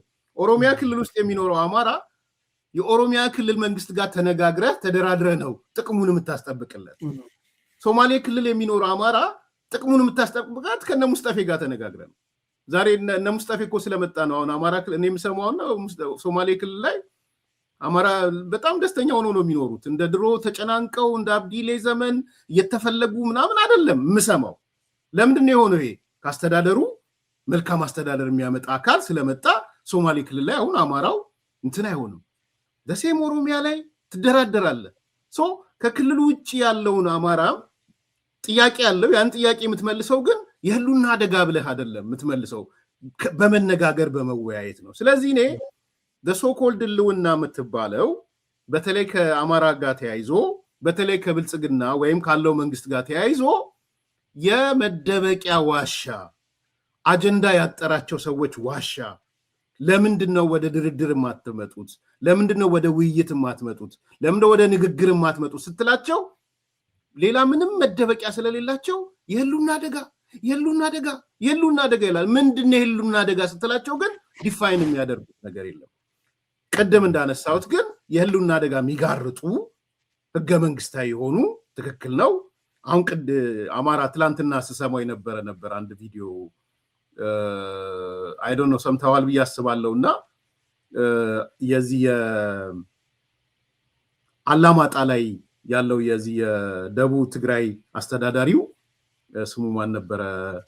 ሀብቱ ማን ነው? ዝናቡ ገብረመድህን ዝናቡ ገብረመድህን ኤግዛክትሊ ዝናቡ ገብረመድህን የሚባል ሞገስ ሽፈራው ከንቲባው ሞገስ ሽፈራው ኦኬ አስተዳዳሪው ይሄ ዞን አስተዳዳሪው ደግሞ ዝናቡ ገብረመድህን እንግዲህ አሁን ከንቲባው ታዛቢ ነው ቁጭ ብሏል እንጂ አልተናገረም። አሁን ተመልከት። አሁን እሱ ትላንትና እንደው ቪዲዮንም ካለ ማሳየት ትችላላችሁ። ምንድነው ቃል በቃል ያለው? እዚህ ከተማ ውስጥ አለ አላማጣ ማለት ነው አንድ ሰው አማራ ነኝ ብሎ መኖር ይችላል። ልክ ዩጋንዳ ሆኖ እዚህ መኖር እንደሚቻለው አለ። ነገር ግን ይህንን ቦታውን ማለት ነው አላማጣ የአማራ ነው ብሎ እንዲቀሰቀስ በፍጹም አንፈቅድም የሚል ነገር ያነሳል። እንግዲህ ይሄ እንዳልከው የደቡብ ትግራይ ዋና አስተዳዳሪ ተብሎ የተመጣ ነው። አሁን ይሄ ስታየው ይሄ በቃ የዘር ማጥፋት ውሳኔ ነው። አንድ ሰው በሐሳቡ ብቻ እርምጃ እንዲወሰድበት ነው እየነገር ያለው። እንግዲህ ምንድነው እያለ ያለ? አላማጣ ውስጥ ከኖርክ እንደማንም እንደ ዩጋንዳዊም እንደ ኡዝቤኪስታናዊው እንደ ታይላንዳዊ ወይም እንደ ኬንያዊ መኖር ትችላለህ። ኡዝቤኪስታኑ የኔ ነው ብሎ ያን ቦታ እንደማያነሳው ወይም ዩጋንዳው የኔ ነው ብሎ እንደማያነሳው አማራውም ሲኖር የኔ ነው ብሎ እንደማንሳት ካነሳስ አንፈቅድለትም፣ እርምጃ እንወስድበታለን። አሁን እንግዲህ ጽምዶ የተፈጠረው ከዚህ ጋር ነው ቴዲ። ምን ማለት ነው? ከዚህ ጋር ጽምዶ ፈጥረ ስትሄድ ይሄ የዚህን አደጋ ምን አይነት አደጋ ነው? እና አንዳንድ ጊዜ አይ ቲንክ በጣም ከባድ ነገሮች ነው ያሉት። ይሄ የህልውና የሚለው ዝም ብሎ የመጣ ነው። ሁለተኛ የመጨረሻ ይሄ ስለ አማራ ክልል አደረጃጀት ያነሳው ለእኔ ፕሮግሬሲቭ ነው። እውነት ለመናገር በጣም ፕሮግሬሲቭ ነው። የአማራ ክልል ህገ መንግስት ሌሎቹ ሊከተሉት የሚገባ ህገ መንግስት ነው። በነገራችን ላይ ይሄ ታጣቂው ኃይል አንዱ አፈርሰዋለሁ ብሎ የተነሳው የክልሉን ህገ መንግስት ነው። በነገራችን ላይ ብዙ ሰው ሪያላይዝ አላረገም። ምን መሰለ እኔ እንደውም አይ ዶንት ኖ እስር ቤት ስላሉ ከሌ ብዬ መናገር ህሊና ስለማይፈቅድ ነው እንጂ የአማራ ክልል መስተዳድር እንትኑ ምክር ቤት ውስጥ ኖረው ብልጽግና ውስጥ ኖረው ከፍተኛ አመራር የነበሩ ሰዎች አሁን እስር ቤት ያሉ በምክር ቤት ደረጃ ነው የተናገሩት። ሌላው ክልል እንዲህ አይነት የህገ መንግስት የለውም፣ ስለዚህ እኛ ህገ መንግስቱን ማፍረስ አለብን የክልሉን ብለው ሲናገሩ፣ አሁን ስማቸውን መጥቀስ ማልፈልገው መከላከል ስለማይችሉ ነው ፍርድ ቤት እስር ቤት ስላሉ። ሰው ምንድነው ቴዲ ሰው ሪያላይዝ እንዲያደርግ ማለት ነው። አይ ሐሳቡ ላይ እናውራ። ለኔ የአማራ ክልል ህገ መንግስት በጣም በጣም በጣም ፕሮግሬሲቭ ተራማጅ ህገ መንግስት ነው። ለምን መሰለ ተራማጅ ነው ማለት ሌሎቹ ሊማሩበት ስለሚገባ ማለት ነው። አንደኛ የክልሉ ነዋሪዎች በሙሉ የክልሉ ባለቤቶች ናቸው። በጣም እኔ እንግዲህ ይሄ ነው አንዱ የክልሉ ባለቤት ለመሆን የክልሉ ነዋሪ መሆን ብቻ ነው የሚጠበቅብን። እኔ ኤርሚያስ ኢትዮጵያዊ ሆኜ ባህር ዳር ብሄድና ባህር ዳር መኖር ብጀምር የአማራ ክልል የኔ ነው። ኦኬ ኔሰሰርሊ የአማራ መሆን አይጠበቅብኝም። የክልሉ ባለቤቶች የክልሉ ነዋሪዎች ናቸው። ሌሎቹ ቢከተሉ ጥሩ ይመስለኛል። አሁን ጋምቤላ ነው ምንድን ቤኒሻንጉል ብትሄድ የክልሉ ባለቤቶች እከሌ እከሌ እከሌ ነው የሚባሉት። ኦኬ ጎሳዎች ወይ ብሔሮች ተጠርተው ማለት አምስቱን ጎሳዎች ይጠቅሳል። ቤኒሻንጉል ብትገባ ቴዲ በምንም ታምር ባለቤት አትሆንም ባለው ህገ መንግስት የቤኒሻንጉል ህገ መንግስት ወይ የሆነ 3 ነው 4 ብሔሮች አሉ የነሱ አካል መሆን አለበት። ኦኬ አማራ ክልል እንደዛ አይደለም። የአማራ ክልል ህገ መንግስት አንድ ሰው የክልሉ ባለቤት ለመሆን ወይም የክልሉ እንትን ለመሆን የክልሉ ነዋሪ መሆን ነው። ስለዚህ አዳጊ ነው፣ በጣም ፕሮግሬሲቭ ነው። የክልሉ ነዋሪዎች የክልሉ ባለቤቶች ናቸው። ኦኬ አንድ በል። ሁለተኛ በጣም አዳጊ ነው ምልህ፣ ፕሮግሬሲቭ ነው ምልህ፣ ተራማጅ ነው ምልህ፣ ለእያንዳንዱ ማንነቶች እውቅና ይሰጣል። የአማራ ክልል ለምሳሌ ኦሮሚያ ልዩ ዞን የሚባል አለ። እኔ ለቀባሪው ማርዳት ነው ለአንተ ግን ለተመልካቾቻችን እየተናገርኩ ስለሆነ የኦሮሚያ ልዩ ዞን የሚባል አለ፣ አገው አለ፣ ቅማንት አለ፣ ወዘተ አለ። አሁን ታጣቂው ጽንፈኛው የሚፈልገው መሰለ የኦሮሚያ ክልል ልዩ ዞንን ማፍረስ ይፈልጋል። ቅድም ያነሳ የረሳዋቸው ካሉ አግዘኝ። ማፍረስ ይፈልጋል። ሁሉንም አፍርሶ ወጥ ማድረግ ነው የሚፈልገው። ኦኬ ይሄ ነው እንትናቸው። እንደውም በምክር ቤት እኮ ነው የተነገረው። ለምንድን ነው ሌሎቹ በዛ መልኩ ኦርጋናይዝ ባልሆኑበት እኛ ጋር ሲመጣ እንዲህ የሚደረገው የሚል ጥያቄ እኮ በይፋ ነው የተነሳው። ስለዚህ ቢሳካላቸው ታጣቂዎቹ ቢሳካላቸው ምንድን ነው የሚያደርጉት? ኦሮሚያ ልዩ ዞን የሚባል አይኖርም። ምንድነው ስሞቹን እንትን አርጎባ አለ፣ አርጎባ አለ፣ አዊ አለ፣ አገው አለ፣ አገው አለ፣ ወረዳ ደረጃ ደግሞ እሱ ማፍረስ ነው የሚፈልጉት። አይተህ ከሆነ መጀመሪያ አካባቢ ለውጡ የመጣ ሰሞን የሆኑ ችግሮች ነበሩ። አሁን ዲቴይል አካባቢው ለምንድን ነው የመጣው? ይሲ የራስን በራስ የማስተዳደር ጥያቄ እንኳን ጽንፈኛው ኃይል አይቀበልም። የኦሮሚያ ልዩ ዞኑ እንዲያስተዳድር አይቀበልም። ቅማንት ራሱ እንዲያስተዳድር አይቀበልም። አገው ራሱ እንዲያስተዳድር አይቀበልም። ግን ምንድነው የሚለው የአማራ ክልል ህገ መንግስት? እነዚህ በሙሉ የክልሉ ባለቤት ናቸው ነው። ስለዚህ ፕሮግሬሲቭ የሆነውን አዳጊ የሆነውን ተራማጅ የሆነውን የክልሉን ህገ መንግስት ራሱ ማፍረስ ነው የሚፈልጉት። ይልቁንስ ይሄ ነው ወደ ህልውና አደጋ የሚጋርጠውና ትንሽ ህገ መንግስቱን ስላነሳ በዛ ደረጃ ላንሳው ብዬ ነው። መልካም እርሚ፣ እንግዲህ ካለ ከሰጠኝ ሰዓት አንጻር ቶሎ ብለን ማየት የምፈልገው ይሄ ከዲያስፖራ አኳያ የተነሱ ወቅታዊ ጉዳዮች አሉና እናንተ ካላችሁበት አካባቢ ይሄ በሶስተኛ ደረጃ ሽብርተኝነት፣ አሸባሪነት የተፈረጁ አካሎች አሉ።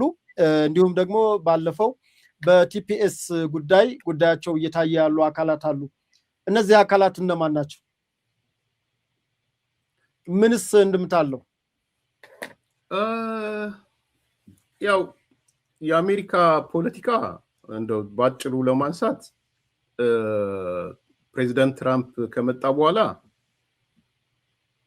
ለብሔርተኞች በተለይ ለጽንፈኛ ብሔርተኞች ምቹ አልመሰለኝም። ቴዲ እኔ ከምመለከተው ተነስቼ ማለት ነው።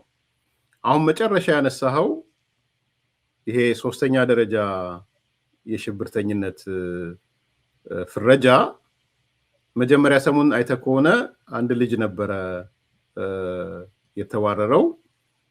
ዲፖርት ሲደረግ እየሮጡ መጡና አይ ይሄ እኮ ግለሰብ ላይ የተነጣጠረ ነው፣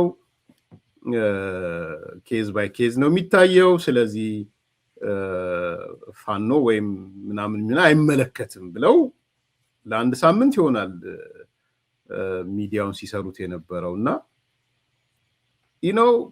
በኋላ ላይ ደግሞ ሲመለከቱት እንደዛ አይደለም።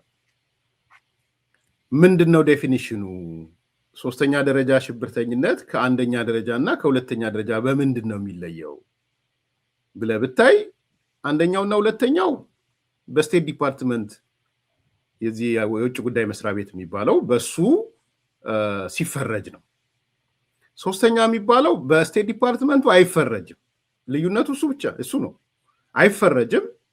ነገር ግን ለኢሚግሬሽን ኬዝ ሲሆን በኢሚግሬሽን ኬዝ ውስጥ ለሚመጡ ሰዎች የሽብርተኝነት ደረጃ ኢሚግሬሽን ኦፊሱ ይሰጣል ማለት ነው።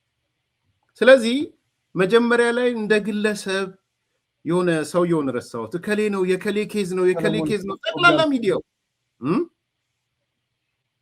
ሰለሞን ቦጋለ ሰለሞን ቦጋለ ኦኬ፣ ትተዋወቃላችሁ መሰለኝ እና በቃ የሰለሞን ቦጋለ ኬዝ አደረጉት ከመጀመሪያ እስከ መጨረሻ። ኢቭን የህግ ሰዎች እያመጡ እያስተነተኑ አሜሪካን ሀገር ያለ የህግ ሰዎች ሁሉ መጥተው ይሄ ኬዝ የሰለሞን ቦጋለ ኬዝ ነው እንጂ ሌሎቻችሁን ለማጽናናት ሞከሩ። ኦኬ፣ ትክክል አልመሰለኝም። በኋላ ነገሮች ግልጥልጥ ሲሉ ምንድነው 3ኛ ደረጃ ሽብርተኝነት ከ1ኛና 2ኛ በምንድን ነው የሚለየው የሚለው ደግሞ ውይይት ውስጥ ገባ። ሲገባ ሁሉም መቆፈር ጀመረ። ሲታይ ለካ ኦፍ ኮርስ እንደ ግለሰብ ኬዝ ባይ ኬዝ ይታይልሃል። አሁን እኔ ብያዝ የፋኖ አባል መሆኔ ወይ ምናምን ቢረጋገጥ ኬዝ ባይ ኬዝ ታይቶ 3ኛ ደረጃ ውስጥ ገባለሁ ማለት ነው። ስለዚህ ፋኖን እንደ ድርጅት ፋኖ የሚባለውን እንደ ድርጅት ነው 3ኛ ደረጃ የተደረገው። ከዛ 2ኛ ትርክት ይዘው መጡ ቴዲ። 2ኛው ትርክት ምን መጣ? በተለይ እኔ አቶ አስረስ እንግዲህ አርበኛን የሚባለው አላቅም ወይ ፋኖ አይ የተፈረጀው በሰሜኑ ጦርነት በትግራዩ ጦርነት ጊዜ የነበረው ፋኖ እንጂ አሁን ያለው ፋኖ አይደለም የሚል 2ኛ መከራከሪያ ይዘው መጡ። ታስታውሳለህ ብዬ አስባለሁ። አሁን እንግዲህ ፋኖ ኮመን ኔም ነው ለሁለቱም። ሌላው ብትሄድ የእነሱ የሰሜኑ ጦርነት ጊዜ ነበረ፣ ሰሜኑ ጦርነት ጊዜ ያልነበረ አላሉም። እንደዚህ አይነት ነገር ስያሜም የለም። 2ኛ በጣም የሚያሳዝነው እኔ አንተ የበለጠ ብታግዘኝ ደስ የሚለኝ አስተያየት ብትሰጥበት የሰሜኑ ጦርነት ጊዜ የነበሩት የፋኖ አመራሮች አይደሉ እንደ አንዳንዶቹ አሁንም እዚህ ውስጥ ያሉት ማለት ተልኳቸው ምንም ይሁን ምን። ለምሳሌ ዋርካው ምሬ ወዳጆ ምሳሌ ነው ሰጥ ዋርካ ነው አይደለም ሌላ ጉዳይ ሆኖ ምሬ ወዳጆ ወይ አግዘኝ በዛ ጊዜ የነበሩ ፋኖች እና አሁን ያለው ፋኖ የተወሰነ ልዩነት እንዳለ ይገባኛል፣ ግን ሙሉ ለሙሉ የተለዩ ናቸው። እስቲ እዛ ላይ አስተያየት ሰጠኝ እንደውም ካንተ ስላለ። እሺ ኤርሚ እንትን የዚህ እኔ በእርግጥ ፋኖ አልላቸውም አሁን ያሉትን በፋኖ ስም የሚንቀሳቀሱ ጽንፈኞች ናቸው። ያው ጽንፈኛ የሚያስብላቸው እኔ ካልኩት ውጭ ስለሚሉ ማለት ነው። እንደ ማህበረሰብ ሌላውን ማህበረሰብ በጥላትነት ስለፈረጁ ጽንፈኛ ነው የምላቸው። በዚህ እኔ እናንተ ልዩነት አለን አውቃለሁ። አንተ ለነሱ ላይ ያለ በታጣቂ ስም ስለምጠራቸው ማለት ነው። እኔ ግን ባለው ነገር እኔም ጽንፈኛ ነው የምላቸው።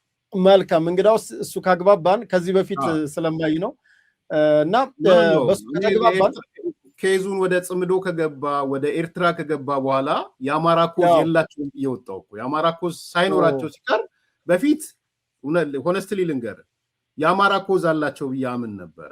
ኦኬ ቅድም ያልኩን የህገ መንግስት ጥያቄ የእኩልነት የፍትሃዊነት ጥያቄ ያደረ ያልከው ማለት ነው። ቅድም ያነሳዋቸው ጥያቄዎች ስለነበሩ ለዛ ኮዝ ነው ጫካ የገቡትም ብዬ ስለማምን ያኔ ጽንፈኛ ምናምን አልንም ነበር። ዘሞመንት ግን ከሻቢያ ጋር ጽምዶ ሲፈጥሩ ከቲፒኤልኤፍ ጋር ጽምዶ ሲፈጥሩ ቶታሊ የአማራ ኮዝ የሚባል የለም ማለት ነው። አጌንስት አማራ ነው እንዲሆኑት። ከዛ በኋላ ለእኔ ፒውርሊ ጽንፈኞች ናቸው። የምናገረውም ጽንፈኛ እያልኩ ነው። ስጽፍም እንደዛ ነው። መልካም እሺ፣ እሷን እንድታግዘኝ ነበር። እንግዲህ እንደሚታወቀው የ2013ቱ የህወሓት በተለይ የትግራይ ገበሬዎች እንዳርሱ ብሎ የፌዴራል መንግስት በወጣ ጊዜ ያው አማራ ክልልና አፋር ክልል ለህወሓት ኃይሎች ያው ለወረራ ተጋልጧል። በዚህ ሰዓት በተጋለጠበት ጊዜ በወቅቱ የአማራ ብሔራዊ ክልላዊ መንግስት ፕሬዝዳንት የነበሩት አቶ አገኘሁ ተሻገር የህልውና ዘመቻ የህልውና አደጋ ደርሶብናል፣ ስለዚህ ክተት ዝመት የማረከውን ታጠቅ የሚለውን እንደ ክልል አወጁ። ከዛም በኋላ ክቡር ጠቅላይ ሚኒስትሩም ተከትለው ፌዴራሉ ቀጥሎ ነው ያወጀው ክተት ዝመትን ማለት ነው። እና ቀድሞ ያወጀው ክልሉ ነው። በዚህም ሚኒሻዎች ሄደው እስከ ኮረም ድረስ ለመከላከል ሞክረው ነበር። ነገር ግን የመጣው ኃይል ያው አሰላለፉ ያው የምታውቀው የኃይል ሚዛን ችግር ስለነበረ እስከ ሸዋ ድረስ ለማፈግፈግ ተገደናል። በዚህ ሰዓት የነበረው ኃይል ፋኖ ነው። ለእናት ሀገር ጥሪ ተጠርቶ የመጣ ነው። ከየአካባቢው የገበሬው ፋኖ አለ። ብዙ ስማቸው ያልተነገረላቸው እጅግ ለሀገር ዋጋ የከፈሉ ብዙ ገድል ያላቸው አሉ። ነገር ግን የጎፈሬው ፋኖ ደግሞ ለጥላት ሲባል ለምጣዷ ሲባል ልክ አቶ ግርማይ ሽጥላ እንዳሉት ለምጣዷ ሲባል ተብሎ የታለፈ ኃይል አለ። የወገንን ኃይል መከላከያን ከጀርባ እየወጋ እንግዲህ በሰዓቱ በነገራችን ላይ እርሚ ግልጽ ላርግልህና እንደ ክተቱ ሲታወጅ በተለይ እንደ ፌዴራል ሲታወጅ ቀድሞ የደረሰልን የሶማሌ ልዩ ኃይል፣ የኦሮሞ ልዩ ኃይል፣ የደቡብ ልዩ ኃይል፣ የሲዳማ ልዩ ኃይል የአራት ክልሎች ልዩ ኃይሎች ፈጥነው ደርሰውልናል። በእኛ ባለንበት በዚህ በሰሜን ምስራቁ ቀጠና በኩል የመጣልን የኦሮሚያ ልዩ ኃይልና የሶማሌ ልዩ ኃይል ነው ደርሶልናል። በሰዓቱ የአማራ ሚኒሻ ከጎጃም ከሸዋ አካባቢ የነበሩት በእኛ ባለንበት በሰሜኑ ወሎ በራያ በኩል የዘመተ ሲሆን ሌላው ደግሞ በአድርቃይና በዚህ በጎንደሩ በኩል የዘመተ ነው። በጭና በኩል የዘመተ ነው።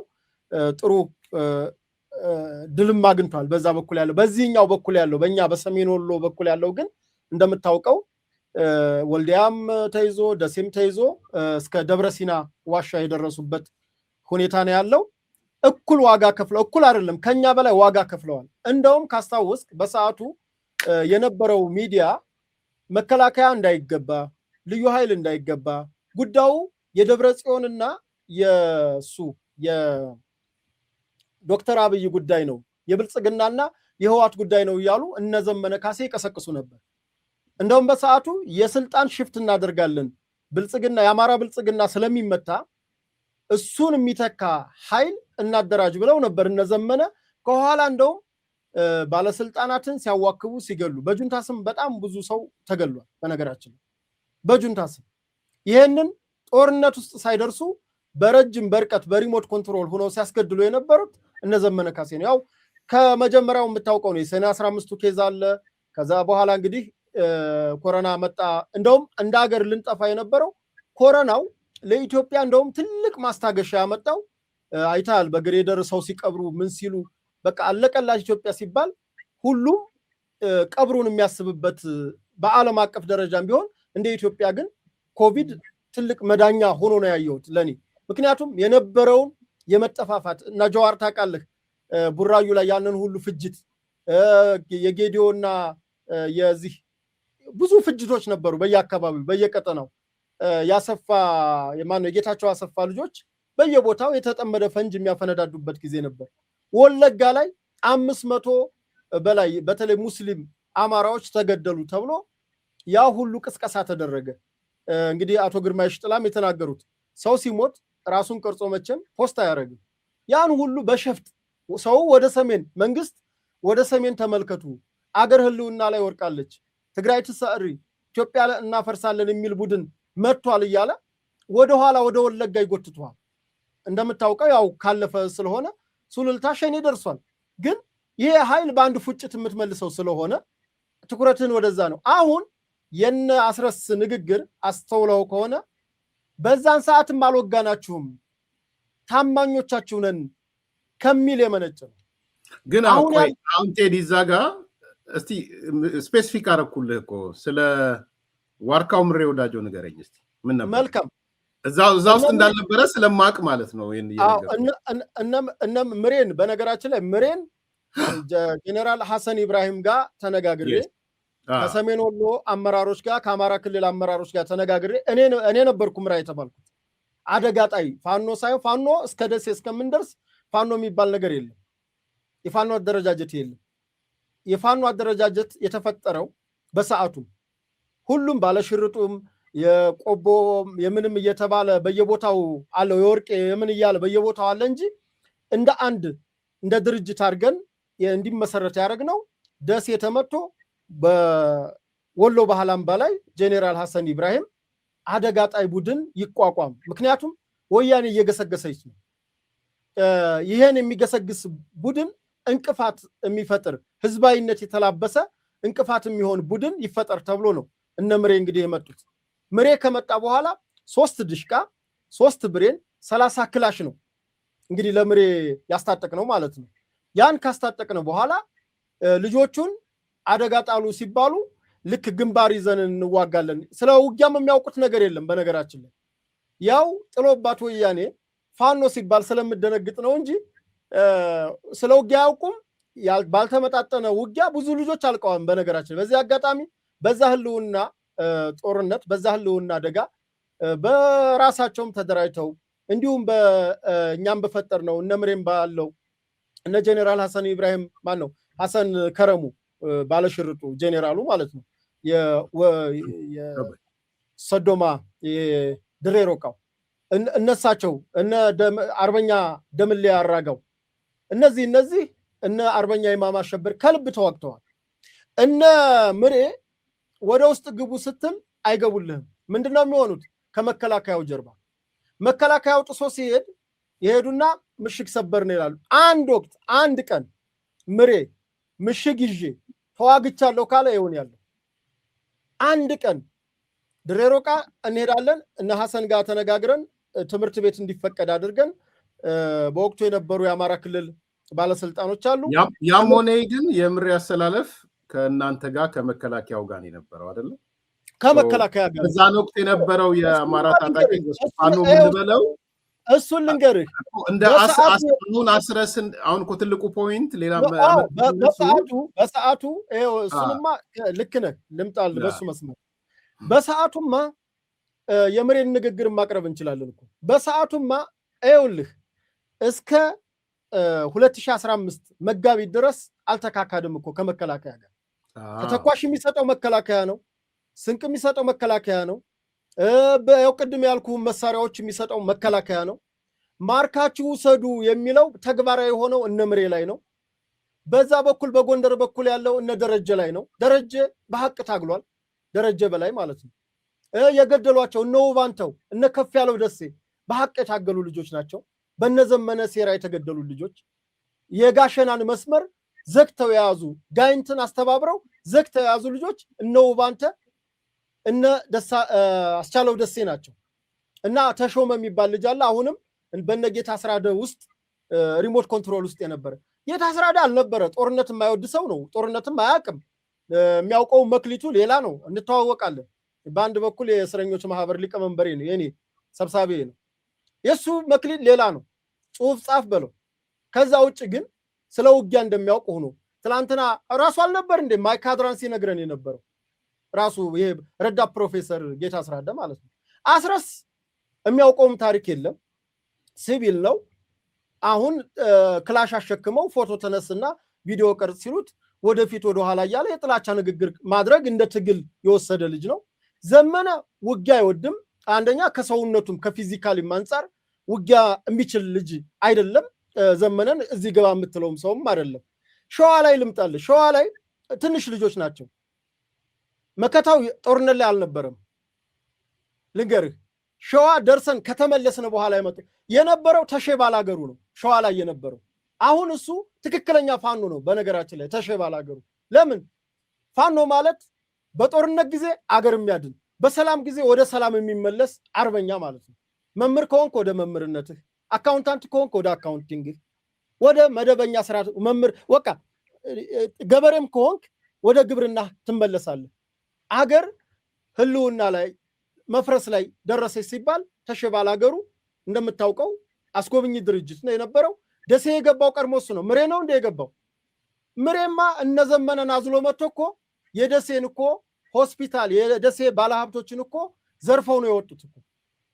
ሀብት ከመዝረፍ መች ደርሰው በኋላም ውጫሌ ደረስኩ እኔ መድኃኒት ይዤ ያስኳቸው አርቲስቶችን በነገራችን ላይ ይዤ ገባው ከአዲስ አበባ።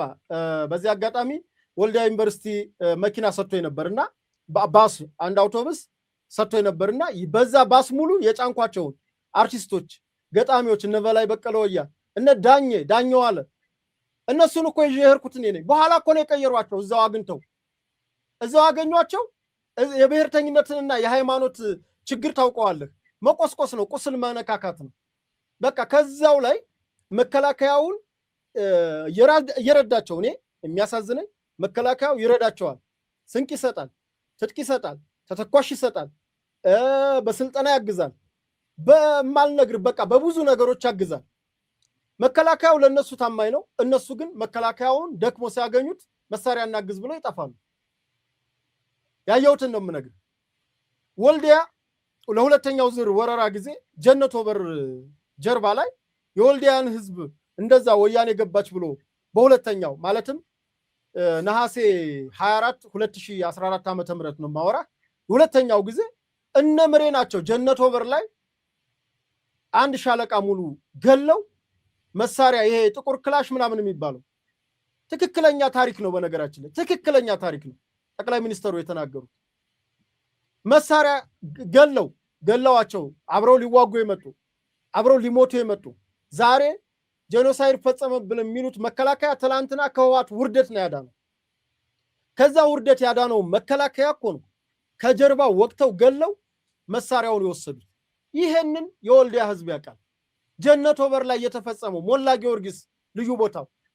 ከዛስ ቀድመው ደሴ ገቡ፣ ኮምቦልቻ ገቡ፣ እስከ ኮምቦልቻ ድረስ ገቡ።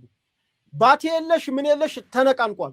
እኔ እንዳጋጣሚ ለሚዲያዎች ኔትወርክ ባለበት አካባቢ ሂጄ መረጃ ቲቪ ጤነኛ ነበር ይዛኔ ለመረጃ ቲቪ ሰጠው ሐሳብ። ከዛው እኛ ጋር ኔትወርክ አውቆ ቴሌም ዘግተዋል፣ መብራት ኃይልም መብራት አጥፍተው ነበረ ማታ። እኔ አላውሃ ነው ያደርኩት። እንግዲህ ወልዲያ የሚገቡት አላውሃን አልፎ ሲመጡ ነው። አላውሃ ድሬ ምሽግ ይዤ አድሬ ከዛ ተመልሰን ለያዝናቸው የእነ ሐሰን ከረሙ አጋጣሚ የዛም ህዝብ ግንኙነት ሆኜ ስለነበረ ሌላ ጊዜ አብራራለሁ። ስንቅ ይዘን ከወልዲያ እንመጣለን ስንል የወልዲያ ሰው ወጥቷል። ስለዚህ መርሳ እንሂድ፣ መርሳ ስንሄድ ወጥቷል። ከዛ እንዲህ እያልን ደሴ ገባን። ደሴ ደርሰን ነው ስንቅ ይዘን የተመለሰው እና መርሳ ላይ ስደርስ ኔትወርክ ሰራልኝ። በዛ ኔትወርክ ተጠቅሜ ለሚዲያዎች ሐሳብ ሰጠው። ተረጋጋ፣ ሰው ተመለሰ። አላለፈም፣ ማርያምን ወላሂ አላለፈችም ወያኔ አላውሃን ብዬ። ምክንያቱም እኔ ወሎዬ ስለሆንኩ የሚያምነኝ ሰው በማላ ስለሆነ በዚህ ልክ ምዬ ነው እንደገና የተመለሱትና እናስረስ ትላንትና አልነበሩም። ልክ ነው። ግን ፋኖ በትክክል ካልክ የትላንትናው ፋኖነት ነው ፋኖ የሚያስብለው። የዛሬው በፋኖ ስም መንቀሳቀስ ግን በወያኔ ጊዜ የታሰሩትን ዳንግላ ላይ ሰባታሚት ላይ የታሰሩ የህወሓት ጄኔራሎችን የህወሓት ኮሎኔሎችን ይህን ትግል ያሉትን ጉዳይ ሲጀምሩ መጀመሪያ የለቀቁት የህወሓት ሰዎችን ነው። ይህንን መግለጫ ደጋግመው ሰጥተዋል እና ትላንትና በህወሓት ሰዓት የነበረው ትግል በእኔ አረዳድ ትክክል ነው። ምክንያቱም አሁን እኮ መሰለ ለማሳጠር በሰው ደረጃ ትላንትና የነበሩት በፋኖ ስም የነበሩት በሰው ደረጃ አሁንም አሉ እዚህ ታጣቂ ውስጥ የዓላማ ለውጥና የአስተሳሰብ ለውጥ ግን አድርገዋል እንደገባኝ። አሁን እና አስረስን እንቀንሳቸው። አስረስ ያን ያልነበረም ኦኬ አሁን አለ ስለ ራሱ የሚያወራ ከሆነ ልክ ሊሆን ይችላል። የትላንትናው ፋኖ ውስጥ የለውም ብሎ ሲል ልክ ነህ አስረስ ትላንትና ውስጥ የለህም ልንለው እንችላለን። እነ ምሬ ጋር ስንመጣ ግን ትላንትና ነበሩ ተልኳቸውና ግብራቸው ማለት ጀግንነት ወዘተ የምንለው ለጊዜው እንርሳውና ትላንትና ነበሩ ዛሬ እነሱ ጋር ነው ያሉት። ስለዚህ ስለ እነ ምሬ ስናወራ ትላንትናም ነበሩ ብለን ነው የምንጀምረው፣ ዛሬም አሉ ብለን ነው የምንጀምረው። ሌሎቹም በርካታዎቹ የሸዋ ያነሳው የጎንደር ያነሳው በሙሉ የዓላማ ለውጥና የአስተሳሰብ ለውጥ አድርገው ሊሆን ይችላል እንጂ ትላንትና የነበሩት ናቸው። አሁን እዚህ የመጣው መከራከሪያ ነው እያቀረብን ያለ ነው። ቴዲ ምንድነው መከራከሪያው? ሰውን ወደ ነጥቡ ለመመለስ መጀመሪያ እዚህ አሜሪካን ሀገር ልክ የአጀንዳው ሲመጣ የግለሰብ አጀንዳ ነው አሉ። ከሌ የሚባለው ነው አትጨነቁ፣ የአሜሪካ መንግስት ሶስተኛ ደረጃ ብሎ ያለው ከኛ ጋር አይተሳሰርም ምናምን አሉ። ልክ እንደማይሰራ ሲያውቁ ቀጠሉና ሌላ ፕሮፓጋንዳ ይዘው መጡ። ምን አሉ? አይ የትላንትናውን ፋኖ ነው እንጂ የአሁኑን ፋኖ አይደለም ብለው መጡ። እሱ ላይ ነው አሁን እናንተ እየተነጋገርን ያለ ነው። በሰው ደረጃ ትላንትና የነበሩ ሰዎች ዛሬም ያሉ አሉ የዓላማ ለውጥ አድርገው እዛ ውስጥ። ስለዚህ ወይ እና አስረስ ኢምፓርቲኩላር እኔ ብለው ማውራት አለባቸው። አስረስ የሚባል ነው ማውራት ያለባቸው።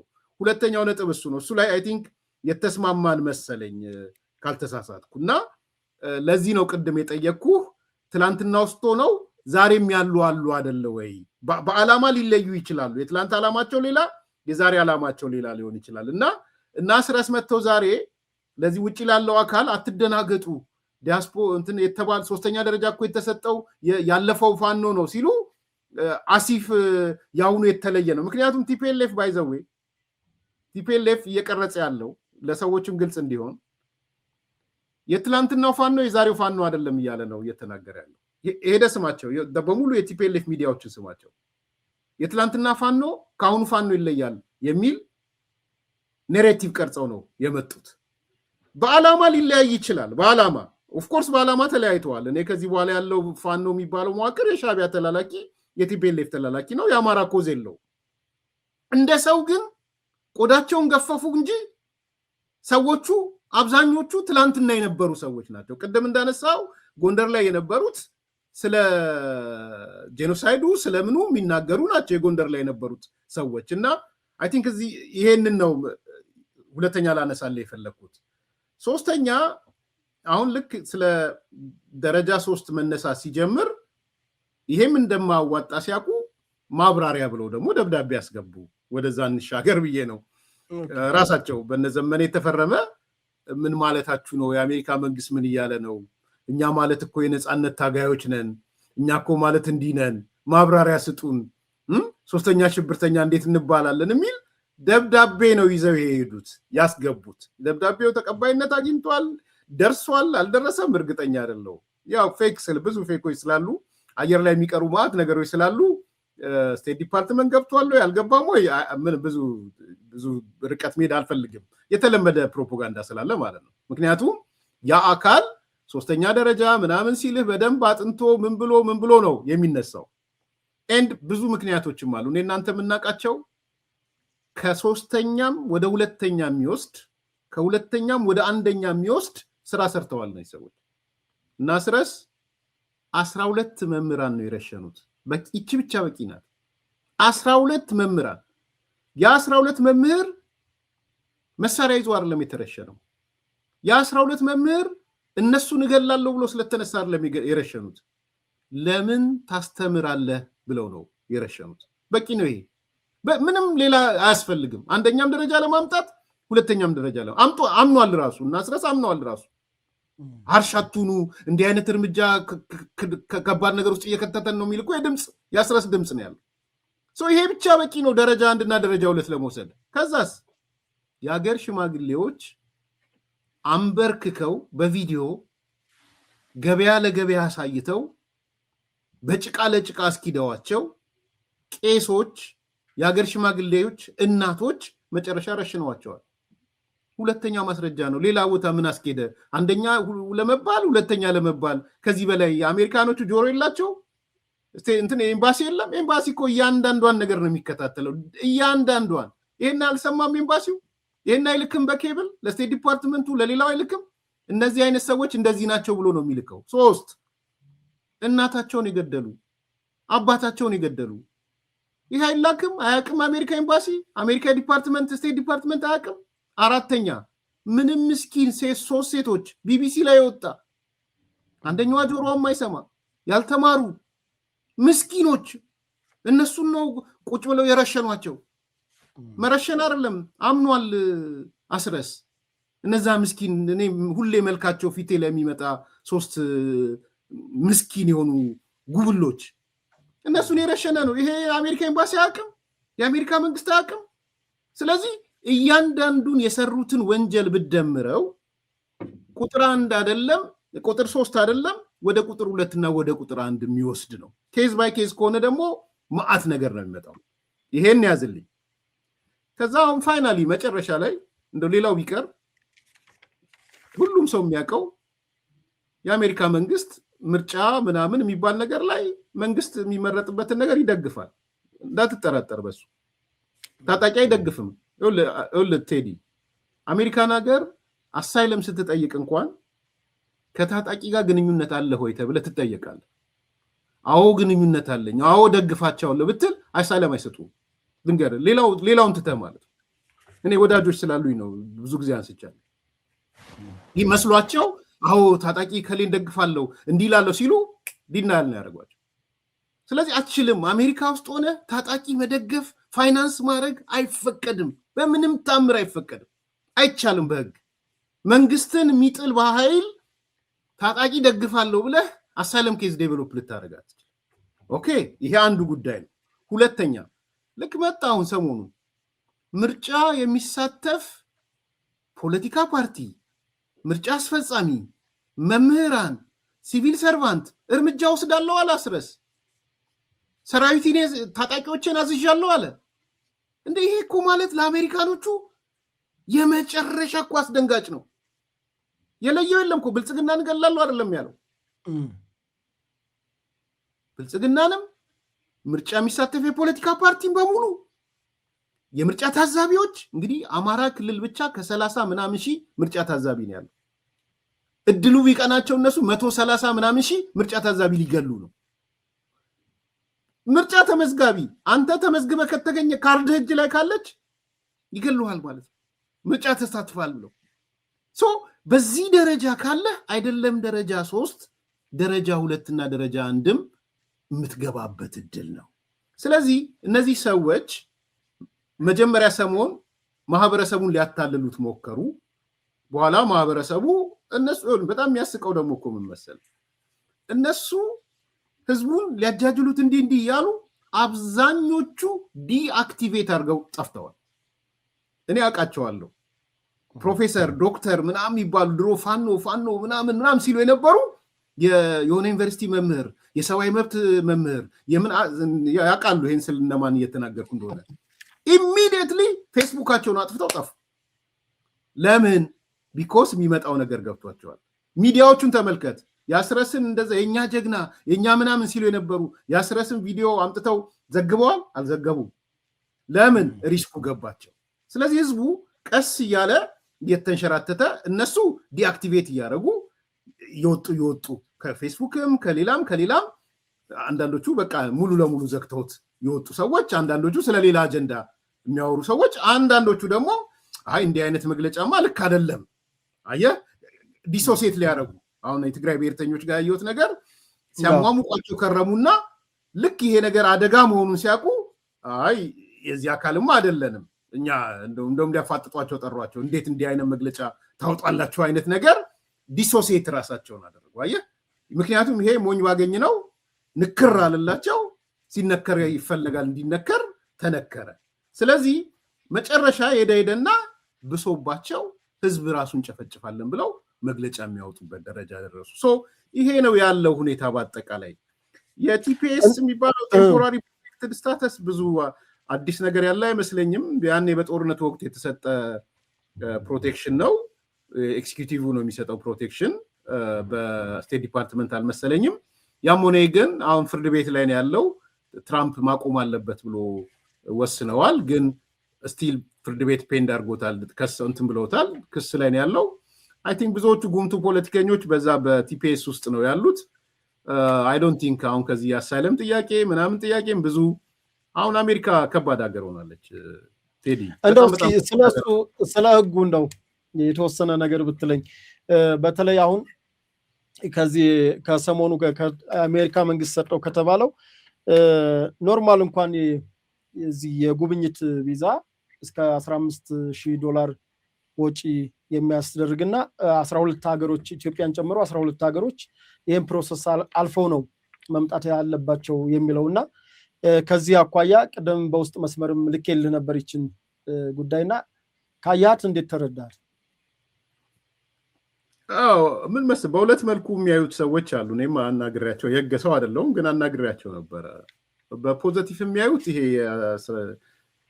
ከዚህ በፊት ለሁሉም ሀገሮች ከታገደ በኋላ ለተወሰኑ ሀገሮች ነው የተለቀቀው አይተህ ከሆነ $15,000 ከ5,000 እስከ 15,000 ነው ምናምን የሚለው መጀመሪያውኑ ብሎክድ ሆኖ የነበረው ነገር በተወሰነ መልኩ ክፍት እንዲደረግ ተደርጓል የሚል ፖዚቲቭ ስሜት ያላቸው ሰዎች ተመልክቻለሁ እንደዛ አይነት ማብራሪያም ያላቸው ሰዎች አሉ በሌላ መልኩ ደግሞ ያው ብዙ ጊዜ ኢትዮጵያኖች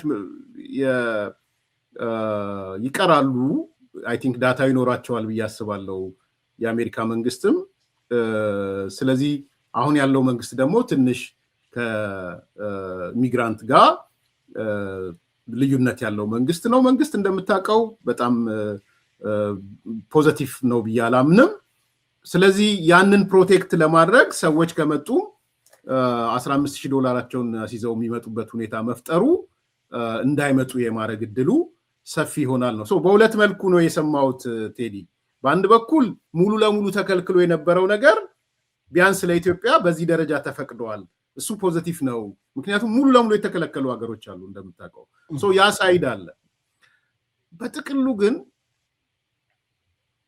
እኔ አሁን እውነት እንደው ወደ ማጠቃለያም እየመጣው ስለሆነ ውጭ ሀገር ለሚገኙ ኢትዮጵያውያን በተለይ አሜሪካ ላሉ እንደ ማሳሰቢያ መናገር የምፈልገው እኔ ከታጣቂ ኃይሎች ጋር ያላችሁን ግንኙነት ካላችሁም አቋርጡ ነው የምለው ካላችሁ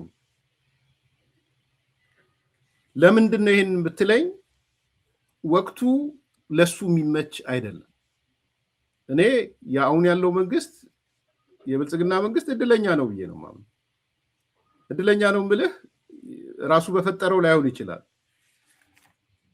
አሜሪካ መንግስት ግን አሁን ያለው መንግስት የፈጠረው ሁኔታ ከምሬን ነው ምልህ ቴዲ ለታጣቂዎች የሚመች አይደለም ለጦርነት ናፋቂዎች የሚመች አይደለም አሁን ተመልከት ሰሞኑን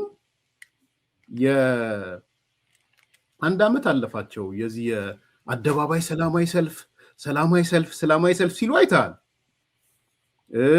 በትግራይ ወይ በሰሜኑ ጦርነት ወቅት እያንዳንዱ አደባባይ የሰላማዊ ሰልፍ አደባባይ ነበር አሁን የት ሄደ ለምንድነው ሰላማዊ ሰልፍ ማድረግ የከበዳቸው ለምንድነው ኦኬ ለምንድነው ትላንትና ስቴት ዲፓርትመንት ጋር እንደዛ ሲያጨናንቅ የነበረው ዋይት ሃውስ ጋር ሲያጨናንቅ የነበረው ካፒቶል ጋር ሲያጨናንቅ የነበረው በየስቴቶቹ ሲያጨናንቅ የነበረው የት ገባ ይሄ እኮ በጣም ሲሪየስ ጥያቄ ነው ይሄን ብለህ ብትጠይቅ ሁለት መልሶች ነው ያሉት በጣም ትልልቅ ሁለት መልሶች አሉ በእኔ እምነት አንደኛው በቃ አሁን ያለው የትራምፕ አስተዳደር ለታጣቂ ለጠሽጠሽ ለምናምን አይመችም ወተህ ረጎራው ልትል የምትችልበት አይደለም ፖሊሲያቸውም እንደሱ አይደለም አንደኛ አሜሪካን ሀገር ውስጥ የሆነ ግርግር ምናምን እንዲፈጠርም አይፈልጉም ሁለተኛ ከሀገሮች ጋር የሚኖራቸው ግንኙነት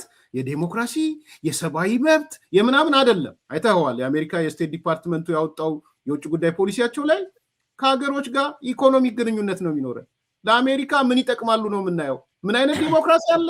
ምን አይነት መንግስት አለ? ሊበራል ናቸው ወይ? አብዮታዊ ናቸው ወይ? ሶሻሊስት ናቸው ወይ? አያገባንም ነው ያሉት። ቴዲ ምን አገባን? እንደ ድሮ እንደ ዴሞክራቶች የምትከተሉት ሊበራል መሆን አለበት፣ የምትከተሉት ሶሻል እንትና ከኮሚኒስትነት ውጡ፣ ከሶሻሊስትነት ውጡ አንልም። ለአሜሪካ ምን የሚጠቅም ነገር አላቸው? ኢትዮጵያን ሲያስቧት ለአሜሪካ ምን ይጠቅም ነገር አላት? ኤርትራን ሲያስቧት ለአሜሪካ ምን ይጠቅማል? ግብፅን ሲያስቧት፣ አፍሪካኖችን ሲያስቡ ለአሜሪካ ምን የሚጠቅም ነገር አለ? ካልኩሌት አደረጉ። ኢትዮጵያ በጣም ብዙ የሚጠቅም ነገር አላት ለአሜሪካ። አንደኛ ጸረ ሽብርተኝነት ውጊያ ላይ ቁጥር 1 ናት ኢትዮጵያ። ዛሬ የምታየውን የዚህ አልሻባብ ወዘተ የምትለውን ነገር ቀጥ ያደረገችው ኢትዮጵያ ናት። ይሄን ያውቃሉ። ሰው የኢትዮጵያ መንግስት ወዳጃቸው ነው። ሳይወዱ በግድ ቢጠሉ መልክህን አይተው ቢጠሉ እንኳን የኢትዮጵያ መንግስት ወዳጃቸው ነው። አልሻባብ የሚባል አደገኛ ጸረ ሽብርተኛ ቡድን የሚከላከልላቸው ሶማሊያ ላይ ሞቃዲሾ መንግስት እኮ ቤተ መንግስት እኮ የኖረው በኢትዮጵያ ወታደሮች። ስለዚህ አንከር ስቴት ነው ኢትዮጵያ። አንድ በል ሁለተኛ ኢንቨስትመንት ነው። እንዳልኩ ቅድም አሜሪካኖቹ ምን አለ ብሎ ነው የሚያዩት። ኢትዮጵያ ጋር ሳይው $12 ቢሊዮን አየር መንገድ እየተገነባ ነው። ከዛም ላይ ጠየቁት፣ ስጡን ያሉት ሼር እናድርግ አየር መንገድ ውስጥ እንሳተፍ። ቢኮስ አየር መንገዱ አለው እነ ቦይንግ ምናምን ከአሜሪካ ነው የሚገዛው። ተመልከት አየር መንገድ። ሶስተኛ ታላቁ ህዳሴ ግድብ ነው። አራተኛ እነዚህ ኢንቨስትመንት የተፈጠሩት ኢንቨስትመንቶች ናቸው። የከተማ ልማቱ ነው። ታስታውስ ከሆነ የአሜሪካ መንግስት አንድ መግለጫ ሲያወጣ የኮሪደር ልማቱ ባለሀብቱን አላሳተፈም። ምን እያሉ ነው? ለምንድን ነው ያላሳተፋችሁን ነው እያለ ያለው። ስለዚህ ያቺ ሀገር ለእኔ ምን አላት ብለው ነው አሁን አሜሪካኖች የሚያስቡት። በኢኮኖሚ ደረጃ ምንድን ነው የምትጠቅመኝ፣ ከጸጥታ አንጻር ምንድን ነው የምትጠቅመኝ እንጂ የኢትዮጵያ ዴሞክራሲ፣ የኢትዮጵያ ሰብአዊ መብት፣ የውስጠ ምናምን ምርጫ ምናምን ኖ ሊበራል ሁኚ በግድ ከአብዮታዊ ዲሞክራሲ ውጪ ከመደመር ውጪ ከምናምን ውጪ የለም። መንግስትሽ እንደዚህ ይሁን ዲሞክራሲ ይሁን አምባገነን ነው የሚባል ነገር የለም። ስለዚህ አሁን ያለው መንግስት ከኢትዮጵያ ኮንቴክስት ኦን ዲ አድቫንቴጅ ኦፍ መንግስት ነው እንጂ ያለው በታጣቂው በምናምኑ አካባቢ ያለው ህወሓቶችን ያቸው ቴዲ በፊት እኮ ሲጨፍሩ ነው የከረሙት። ህወሓት የሌለበት ስቴት ዲፓርትመንት ነበር እንዴ? ህወሓት የሌለበት ኮንግረስ ውስጥ ነበር እንዴ? ህወሓት የሌለበት ሴኔተር ነበር? ህወሓት የሌለበት ዲፓርትመንቶች ነበሩ? ዛሬስ የለም። ለምንድን ነው የሌለው? ዋትስ ኢን ኢት? ህወሓት ምንድን ነው የሚጠቅመው ለአሜሪካ መንግስት? ህወሓት ኦኬ።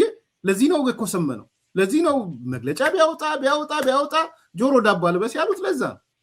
ስለዚህ እኔ ምክር ሀሳቤ በተለይ ውጭ ሀገር ለሚኖሩ ኢትዮጵያውያን የፈለገ ነገር ሊሉ ይችላሉ። እኔ በግልጽ ነው ግን የምናገረው፣ ይሄ ወቅት ታጣቂን ለሚደግፈው አካል የሚጠቅም ወቅት አይደለም።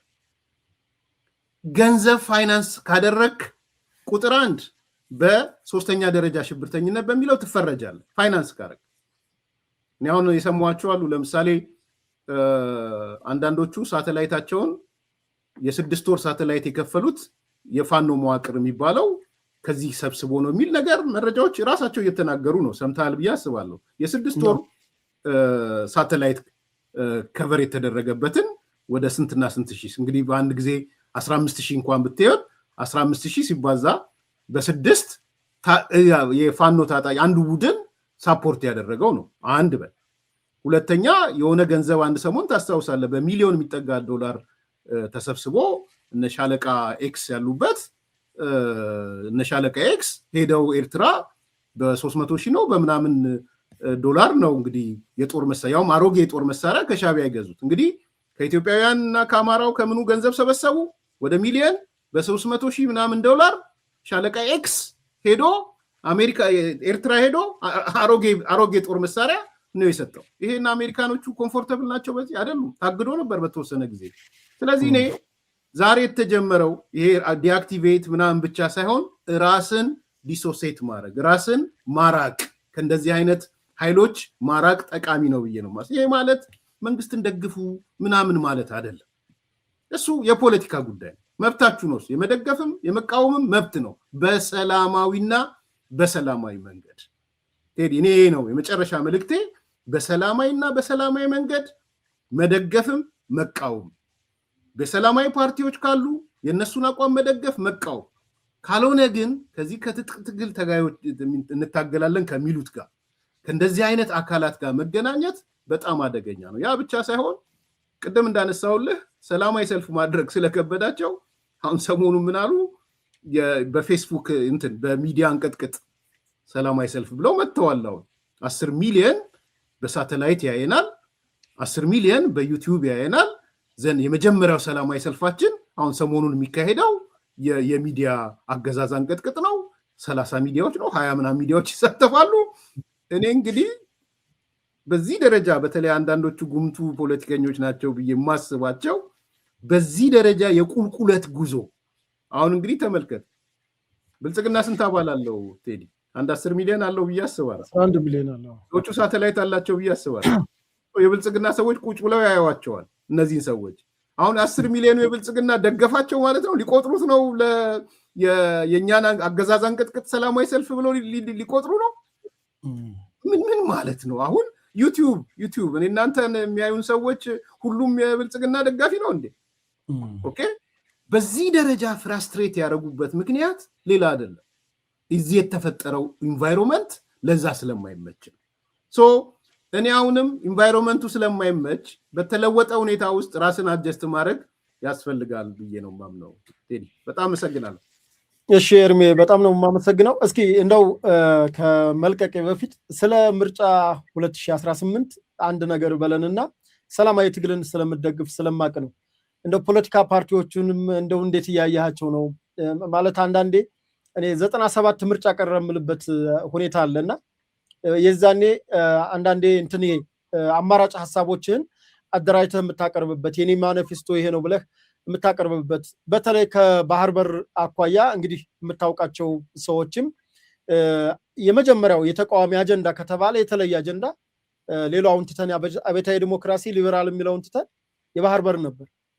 ዘንድሮ ደግሞ ተቃዋሚዎቻችን ባህር በሩንም ሌሎች የመንግስት ልማት ብሎ የሚያለማቸውንም ሲቃወሙ ነው የምናያቸውና እንደው ለህዝብ መቃወም ለህዝብ አማራጭ ይሆናሉ። እንደው ምን እንጠብቅ? አጭር ነገር እኔ እንደውም እውነት ለመናገር የህዝብ ንቅናቄ ምናምን ባይኖረውም ላትቀበለው እንደምትችል ገብታለው። የዘንድሮ ምርጫ ለኔ ከምርጫ 97ቱ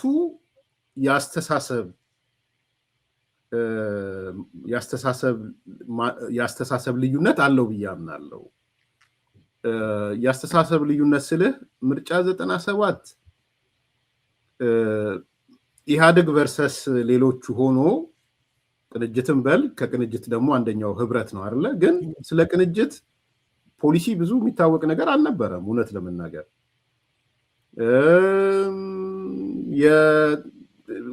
የውስጣዊ አንድነትስ ነበረ ወይ ቅንጅት ውስጥ? በኋላ እኮ አየነው። አንተ የበለጠ ቅርብ ስለነበርክ ታውቀዋለህ ብዬ ስለማስብ የውስጥ እንትናቸውን ፉክቻቸው ብቻ ብዙ ነገር ነበረ። ግን ምንድነው የኢህአዴግ ጥፋት ብዙ ስለነበር መቀልበስ የማይችሉ ጥፋቶች ስለነበሩ ወንጀሎቹ ምኖቹም በህዝቡ ዘንድ ምሬት ውስጥ ሰማይ ስለደረሰ ምንም ይሁን ምን ቢመጣ የተሻለ ነገር ካለ ህዝቡ ለመምረጥ ሬዲ ስለሆነ ነው ያኔ 97 እንጂ የነጠረ የሊደርሺፕ ኮሄሲቭ የሆነ መግባባት ያለው እኔ ባይዘዌ ተጠራጠራለሁ ምለውን ልንገርህ። ሌትስ አሲዩም ቅንጅት አሸንፎ ኢትዮጵያን መንግስት ቢሆን ኖሮ ፕሮባብሊ ኢትዮጵያ ትፈርስ ነበር ብዬ አምናለሁ። ሶሪ ይሄን እንደማትስማማ እየገባኝ ነው የምናገረው ቴዲ። ግን ቅንጅት እንኳንም ኢትዮጵያን አልተረከበ ቢረከብ ኖሮ ኢትዮጵያ ትፈርስ ነበር ብዬ ነው ማምነው።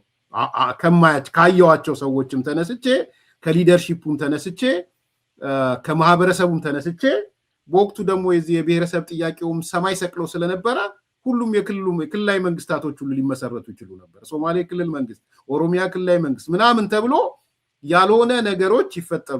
መከላከያው ዲቫይድ ይሆናል። ምክንያቱም ያየኸው መከላከያ ውስጥም በአብዛኛው የቲፒኤልኤፍ ሰዎች ነው የነበሩት። ስለዚህ እኔ እግዚአብሔርን ታድጓል። ቅንጅት እንኳንም መንግስት አልሆነ። ይሄን ስል ምርጫ አልወድም እያልኩ አይደለም፣ ቅንጅትን ስለምጠላው አይደለም። እኔ እያልኩ ያለሁት በሰዓቱ ክርክሮች ነበሩ። ለምሳሌ አሁን ቅንጅቱን ማይካድ አብዮታዊ ዲሞክራሲ እኮ ኢህአዲግ ሲል የነበረው አብዮታዊ ዲሞክራሲ ይልሃል። ስለ ህገ መንግስት ስታነሳ በኢህአዲግ መቃብር ላይ ነው ይላል። ይሄ ነው አማራጭ የነበረው። ግብርና መር ይላል። እሱ እንዲሸነፍ አደረገው እኮ አይደለም፣ ግብርና መር ይልሃል። ስለ ግብርና ግን በኦሪት ጀምሮ በኦሪት ዘመን ከሚታረስበት ሞፈርና ቀንበር ያላላቀቀ የግብርና መር ነው የነበረው። ይሄ ግልጽ እኮ ነገር ነው። አማራጭ ሀሳብ ማለት ከፓርቲዎቹ የተለየ አሁን ስለ ግለሰቦቹ ነው ያተኮርክልኝ። ለምሳሌ አሁን ብታነሳልኝ ፕሮፌሰር ብርሃኑና አቶ ልደቱ የነበራቸው ሀሳብ ፕሮፌሰር ብርሃኑና ምንም ይሄ እኮ ምንም እንትን የምትለው አይደለም። እኔም የምጋራ ነው። እኔ ያልኩ ያለሁትኝ ፖሊሲ አማራጭ ሀሳብ ከማቅረብ አንጻር ለምሳሌ ስለ ፈጣን ባቡር አንስቷል፣ ስለ ዘመናዊ ከተማ ልማት አንስቷል፣ ስለ ጋራ መኖሪያ ቤቶች፣ ስለ ኮንዶሚኒየም አንስቷል። ቅንጅቱ የሚካር ነገር አይደለም። በማኒፌስቶም ደረጃ የሚነበብ ማኒፌስቶ አሁን ቅድም ከገለጽካቸው ከህብረቶቹ በተሻለ መልኩ ከህብረትም እነ አልማዝ መኩን የምንረሳቸው አይደሉም። እነ ፕሮፌሰር መራራ በወቅቱ የምንረሳቸው አይደለም። ሲያነሱት ያው አንዳንዴ የህዝብ ብሶት ያነሳሉ እንጂ በአማራጭ ሀሳብም ቢሆን ጥሩ ነበር። እኔ አሁን አሉ አስለቃሾች እዚህ ጋር እኔ አሁን ማስለቀስ ለህዝቡ ምን ጥቅም ያመጣል? ከእንደገና ምርጫን ወደሱ እመጣለሁ። ቴዲ ወደሱ ምን መሰለህ፣ እኔ የምረዳውን ባጭሩ ልንገርህ። እንኳንም ምናምን ስል ሌላ ነገር ሳይሆን ኢትዮጵያ ውስጥ 97ም ይሁን ሌላ ጊዜ መቼ እኔ ዲያስፖራ ከመጣ በኋላ አንድ ቻሌንጅ የገጠመኝ ምን መሰለህ፣ ብዙ ጊዜ መድረክ ላይ ስወጣ ለውጥ ከየት ይመጣል የሚል ጥያቄ ይጠይቁኝ ነበረ። በጣም የተለመደ ጥያቄ ነበር የሚያጋጥመኝ እና ይጽፉብኝ ነበር እንደውም እየተናደዱ ይሄ ወያኔ ልኮት ነው ምናምን እያሉ እና ለውጥ ኢትዮጵያ ውስጥ ለውጥ የሚመጣው በዋናነት ከውስጥ ነው። ልንገርህ፣ ያኔም ስከራከር የነበረው ከውስጥ የፈነዳ ለውጥ ነው ለውጡን የሚያመጣው። ስለ ቼንጅ የምናወራ ከሆነ የውጭው ግባት ነው የሚሆነው። ኦፍኮርስ ሲነርጃይዝ ማድረግ አለባቸው የውስጥና የውጭው፣ ግን በዋናነት ግን የውስጡ ነው መፈንዳት ያለበት። ኦኬ፣ ለምንድን ነው የውስጥ የምልህ? ለምሳሌ መከላከያውን ያለወጠ ለውጥ ኢትዮጵያ ውስጥ በፍጹም አይሳካም። እነ ዶክተር አብይ የተሳካላቸው መከላከያውን ስለሰበሩት። ኦኬ፣ መጨረሻ የደህንነቱን ስለሰበሩት። ደህንነቱን ከውጭ አትሰብረው።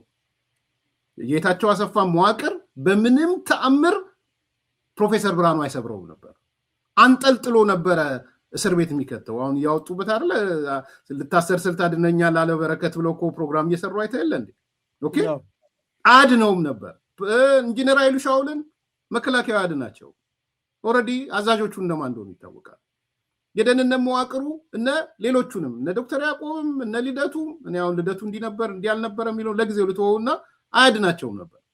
ሶ ኢትዮጵያ ውስጥ ለውጥ ከተፈለገ ለውጥ መምጣት ያለበት በዋናነት ከውስጥ የሚፈነዳ ለውጥ ነው። እንቁላሏ መፈንዳት ያለባት ከውስጥ ነው። ሶ ቅንጅት ውጪ ነው። የደህንነት መዋቅር ውስጥ የለም፣ መከላከያ መዋቅር ውስጥ የለም፣ የፖለቲካ መዋቅር ውስጥ የለም። ሊፈጠር የሚችለው ነገር አገር ትፈርስ ነበር። ኦኬ፣ ኮምፕሊትሊ አገር ትፈርስ ነበር፣ ወይም ደግሞ ጠቅላላ ኪዮስ ነበረ የሚሆነው ኢንክሉዲንግ አዲስ አበባ። በነገራችን ላይ የነበረው ክርክር አዲስ አበባ ይረከቡ አይረከቡ፣ እኔ ፓርቲ ውስጥ ነበርኩኝ። በፓርቲ የነበረው ክርክር ምን እንደሆነ ታውቃለህ ቴዲ? መጽሐፌ ላይ ጽፌዋለሁ። አዲስ አበባን ከተረከቡ በኋላ አዲስ አበባን ዶጋመድ እናደርጋታለን የሚል የፓርቲ አመራሮች ነበሩ። እኛ ውስጥ የቀውስ ማዕከል እናደርጋታለን፣ አንገቨርነብል እናደርጋታለን። ያኔ ጥለው ይሮጣሉ፣ ወይም የሚበላቸው ሰው እናዘጋጀላቸው። በየሄዱ የሄደ የኦፊስ የሚያንቃቸው ሰዎች እናዘጋጃለን። ምንድን ነው የሆነው? ብርሃኑ ማዘጋጃ ቤት 3 ወር አይቆይም ነበር። ልንገርህ፣ ሁሌ የሚከራከሩ 3 ወር ቁጭ ብሎ ማዘጋጃ ቤት አሁን እንደ ወይዘሮ አዳነች አይወስንም ነበር። የተዘጋጀለት መዋቅር ቀላል መዋቅር አልነበረም። በቃ ሮጦ እንዲጠፋ። ከዛ ማስተዳደር አልቻሉም ተብሎ አዲስ አበባም ቀውስ ትገባለች። በየቦታው ቃጠሎ ይሆናል፣ በየቦታው የሆነ ነገር ይኖራል ምናምን፣ ጥለው ይጠፋሉ። ለአንዴና ለመጨረሻ ጊዜ ይዘጋል።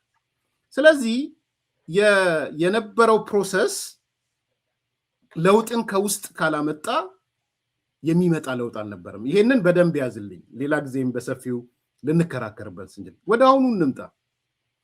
ያሁኑ ለብዙ ሰዎች እንትን ያለው የጠሩ ሐሳቦች አሉ፣ የነጠሩ ሐሳቦች አሉ። ባይዘው ለምሳሌ ኢዜማን ውሰደው። ኢዜማ አንደርማይን የሚደረግ ድርጅት አይደለም። በትንሹ ከ40 በላይ የነጠረ ፖሊሲ አለው። ወቅቱና ዘመኑ ስላልሆነ እኔ የዘመኑ ድርጅት አይደለም ብዬ ስለማምን ኢዜማ የነዛ የነጠሩ ፖሊሲዎች ተስተጋብተው አልወጡለት።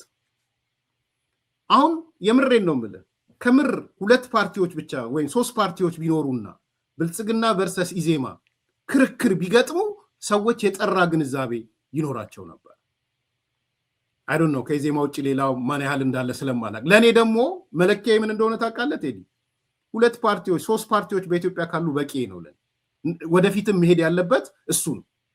ስለዚህ የጠራ ፖሊሲ ኢዜማ ጋር ይቻለው፣ የጠራ ፖሊሲ ብልጽግና ጋር ይቻለው፣ በመንግስት የመደመር መንግስት በሚል ደረጃ የተዘጋጀ እኔ አንደርማይን አላረገውም። በሁለቱ መሃል ሰዎች ምንድነው የሚያዩት? ግን አይ ኢዜማና ብልጽግና ምናምን ይላሉ። ግን የፖሊሲ ልዩነቶችና የጠራ ነገሮች አሉ። አንደኛው እሱ ነው። ሁለተኛ የብሔር ድርጅቶች ናቸው። ለምንድነው ያልተሳተፉት? ለምንድነው ኦነግ ብዙ የሌለው? ለምንድነው ኦፌኮ የሌለው? ለምንድነው የብሔርተኛ ድርጅቶች የተደፈቁት?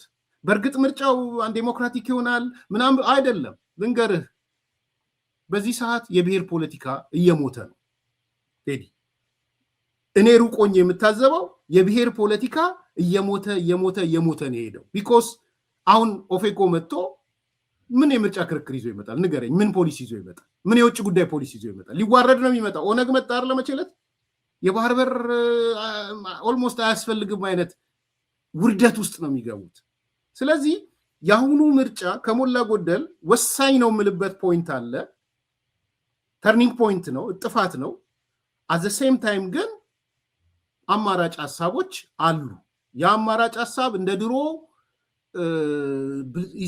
ነፍስ ነው ቅንጅት፣ ህይወት ነው ቅንጅት፣ እንዲህ ነው ምናምን በሚል ባይገለጽም የተወሰነ በተለይ ቅድም እንዳነሳውልህ የፖሊሲ ሀሳቦች ያላቸው አካላቶች አሉ። በዛ ደረጃ ነው የማየው። ያም ሆነ ግን እነዚህ አማራጭ የሌላቸው ስድብ ማዕከል ያደረጉ ወይም ደግሞ ነገ ለሚነሳ ህዝባዊ ቢተኝነት ግባት እንሆናለን ብለው መደላድል እየፈጠሩ ያሉ አካላቶች እንዳሉ እመለከታለሁ። እኔ ያለኝ ምክር በግለሰብ ደረጃም አይጠቅማችሁም። አሁን እዚህ ኤክስ ዋይ ዜድ ብዬ ማንሳት አልፈልግም። አይጠቅማችሁም። ታዬ ደንዳን ያየ ሰው ይቀጣ። ክርስቲያን ታደለን ያየ ሰው ይቀጣ። ዮሐንስ በኋላውን ያየ ሰው ይቀጣ። ይቀጣ ስል ምን ማለቴ ነው? ይምባር ታዬ ደንዳ ሆይ ሆይ ሆይ ሆይ አሉት። በግራ በቀኝ የኛ ጀግና የኛ ምናምን ሚዲያ ላይ ምን አሯሯጡት አይታል። ከሀ እስከ ፐ የአማራ ጽንፈኛው፣ የኦሮሞ ጽንፈኛው፣ የትግራይ ጽንፈኛው ሚዲያ ሁሉ ተከፈተ። ለሱ ተብሎ ሆርን ኮንቨርሴሽን የሚባል ታዬ ደንዳን እኮ እንትን ለማለት የተፈጠረ ሚዲያ ነው። አዘይንድ ምንድነው የሆነው? ፕሮሞት ያደረጉት ሆርን ኮንቨርሴሽን የሚባለው ሚዲያ ለሁለት ተሰነጠቀ። ተጣሉ። ታውቃለህ፣ ዶክተር ሚልኬሳ ሌላ ቦታ ነው ያለው፣ ዶክተር ኢተና ሌላ ቦታ ነው ያለው። እንግዲህ እነዚህ ታዬ ደንዳን ሰማይ ሰቅለውት የነበሩ ሰዎች እነ ጀዋር እየሳቁ ነው። ድሮም ታዬ ደንዳን መበቀል ይፈልግ ነበር ጀዋር፣ ድብና አድርጎ ተበቀለው። ስለዚህ ታዬ ደንዳን ያየ ሰው በእሳት አይጫወትም። እውነቴን ነው የምልህ። ምናምን ያየ በምናምን አይጫወትም እንደሚባለው በእሳት አይጫወትም። ስለዚህ እነዚህ ግለሰቦች ዛሬ ሆይ ሆይ እያሉ እንትን ሲያለቸው ያለው ሴቶች አሉ፣ የሆኑ ሰዎች አሉ፣ መምህራን የነበሩ ቀድሞ ኢዜማ ውስጥ የነበሩ በኋላ የወጡ የሀፓ የነበሩ ምናምን ያውቃሉ። ይህን ስናገር ከዚህ ገንዘብ ይላክላቸዋል። ይህን አውቃለሁ። አስተማማኝ መረጃ ነው የምናገረው። ከዚህ አይዟችሁ ይባላሉ፣ እንዲያድርጉ ይባላሉ። በእርግጠኝነት የምነግራቸው ለእነዚህ ሰዎች ተይዘው በቁጥጥር ስር ከዋሉ በኋላ ሚዲያው ተያዙ እያለ ይጮሃል እንጂ ቤተሰባቸውን ጉዳይ አድርጎ አያይም፣ እነሱን ጉዳይ አድርጎ አያይም። ይሄ አገር ቤት ላለው የፖለቲካ ፓርቲ እንደ ማሳሰቢያም ነው የምናገረው። ከታሰራችሁ በኋላ ወደ ህግ ከቀረባችሁ በኋላ ዞር ብለው አያዩዋችሁ። ምናልባት ለፖለቲካ መሳሪያ ፎቶአችሁን ይዘው ፌስቡካቸው ላይ ሊወጡ ይችላሉ። እሱንም እርግጠኛ አይደለሁም። ፌስቡክ ላይ ይዘው ታዬ ደንዳ ዜናው ነው አይተዋል፣ እንደዛ ሲጮህ የነበረ።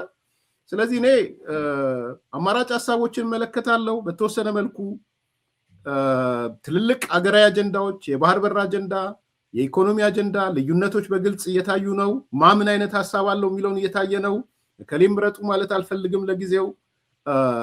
ደሞ ባዶ ቀፎ የሆኑ ዝም ብለው ቡር የሚሉ ገና ኢንፋንት ፌዝ ያሉ ደግሞ አሉ። ኢንዘሎን ግራን እኔ ኢትዮጵያ 3 የፖለቲካ ፓርቲ በቂ ነው ብዬ አምናለሁ። 3 ከ3 በላይም ያንን አድሚኒስትሬቲቭ የሆነ ፖለቲካል ኢንስትሩመንት አስቀምጦ ከ3 በላይ ፓርቲ የማይበልጥበት። አንዳንድ ሰዎች ጥያቄ ልከውልኝ ነበረ። ምን 3 ስትል ማከማት እንዲቀናጅ ነው ምናምን የሚል ነገር ሲያነሱ ነበር። እሱ ሌላ ጊዜ እንነጋገርበት። ግን ኢትዮጵያ ውስጥ የፓርቲ ፖለቲክስ ለማምጣት ከተፈለገ በትንሹ በሀገር ደረጃ 3 በክልል ደረጃ 2 ካሉ በቂ ነው ብዬ ነው ማምነው። ቴዲ እሺ፣ አመሰግናለሁ ኤርሚያስ ለገሰ ለሰጠን በተለይ ውድ ጊዜን ሰውተነውና እኛ ጋር ያለው በሐቅና ሳቅ ቤተሰብ አድማጭ ተመልካቾቻችን ስም እንዲሁም ትምህርት ሊወስዱ በመጡ አካላት ስም ነው እያመሰገንኩ ያለሁት። ኤርሚ እጅግ አድርጌ ነው የማመሰግነው። ይልመድብህ ጎራበል በወሎኛ አርሂቡ ነው የምለው ሁሌም። አርሂቡ ይላል የወሎ ሰውና እንብላ እንጠጣ እንጫወት ማለት ነው እና ለሁሉም ይሆናል አርሂቡና እንገናኝ፣ ስለ ሀገራችን እንምከር። በተለይ ደግሞ እንዳንተ አይነት በሳል ሰዎች ይሄ ትኩስ ፖለቲከኞቹን ይሄ እምቡር የሚለውን አካል ይገራል ብዬ ስለማምን ካንተ ብዙ ትምህርት ብዙ ልምድ ማግኘት እንችላለን። ስለዚህ እንደው በእጅ ያዙት ወርቅ አይነት ነገር ነውና እና ኤርሚ ለሰጠህን ጊዜ እጅግ አድርገን እናመሰግናለን። ውድ የሐቅና ሳቅ ሚዲያ ቤተሰቦች አድማጭ ተመልካቾቻችን የዛሬውን ፕሮግራማችንን እዚህ ላይ ፈጽመናል። ኤርሚ በድጋሚ አመሰግናለሁ። እኔም ጊዜ ይስጥልኝ። በጣም አመሰግናለሁ ቴዎድሮስ። ውድ የሐቅና ሳቅ ሚዲያ ቤተሰቦች ከታዋቂው ፖለቲካ ተንታኝ እንዲሁም ከአዲስ ኮምፓስ ሚዲያ ባለቤት ከኤርሚያስ ለገሰ ጋር ያደረግነው ቆይታ በዚህ መልኩ ተጠናቋል። ከዝግጅታችን ብዙ ትምህርቶችን እንዳገኛችሁ እናምናለን። ሳምንት በሌላ ፕሮግራም በሌላ ዝግጅት እስከምንገናኝ ሰላም ቆዩን። መነሻችንም መድረሻችንም ኢትዮጵያ ናት። ለኢትዮጵያ ሰላም፣ ለኢትዮጵያ ብሔራዊ ጥቅም ተክተን እንሰራለን። አመሰግናለሁ።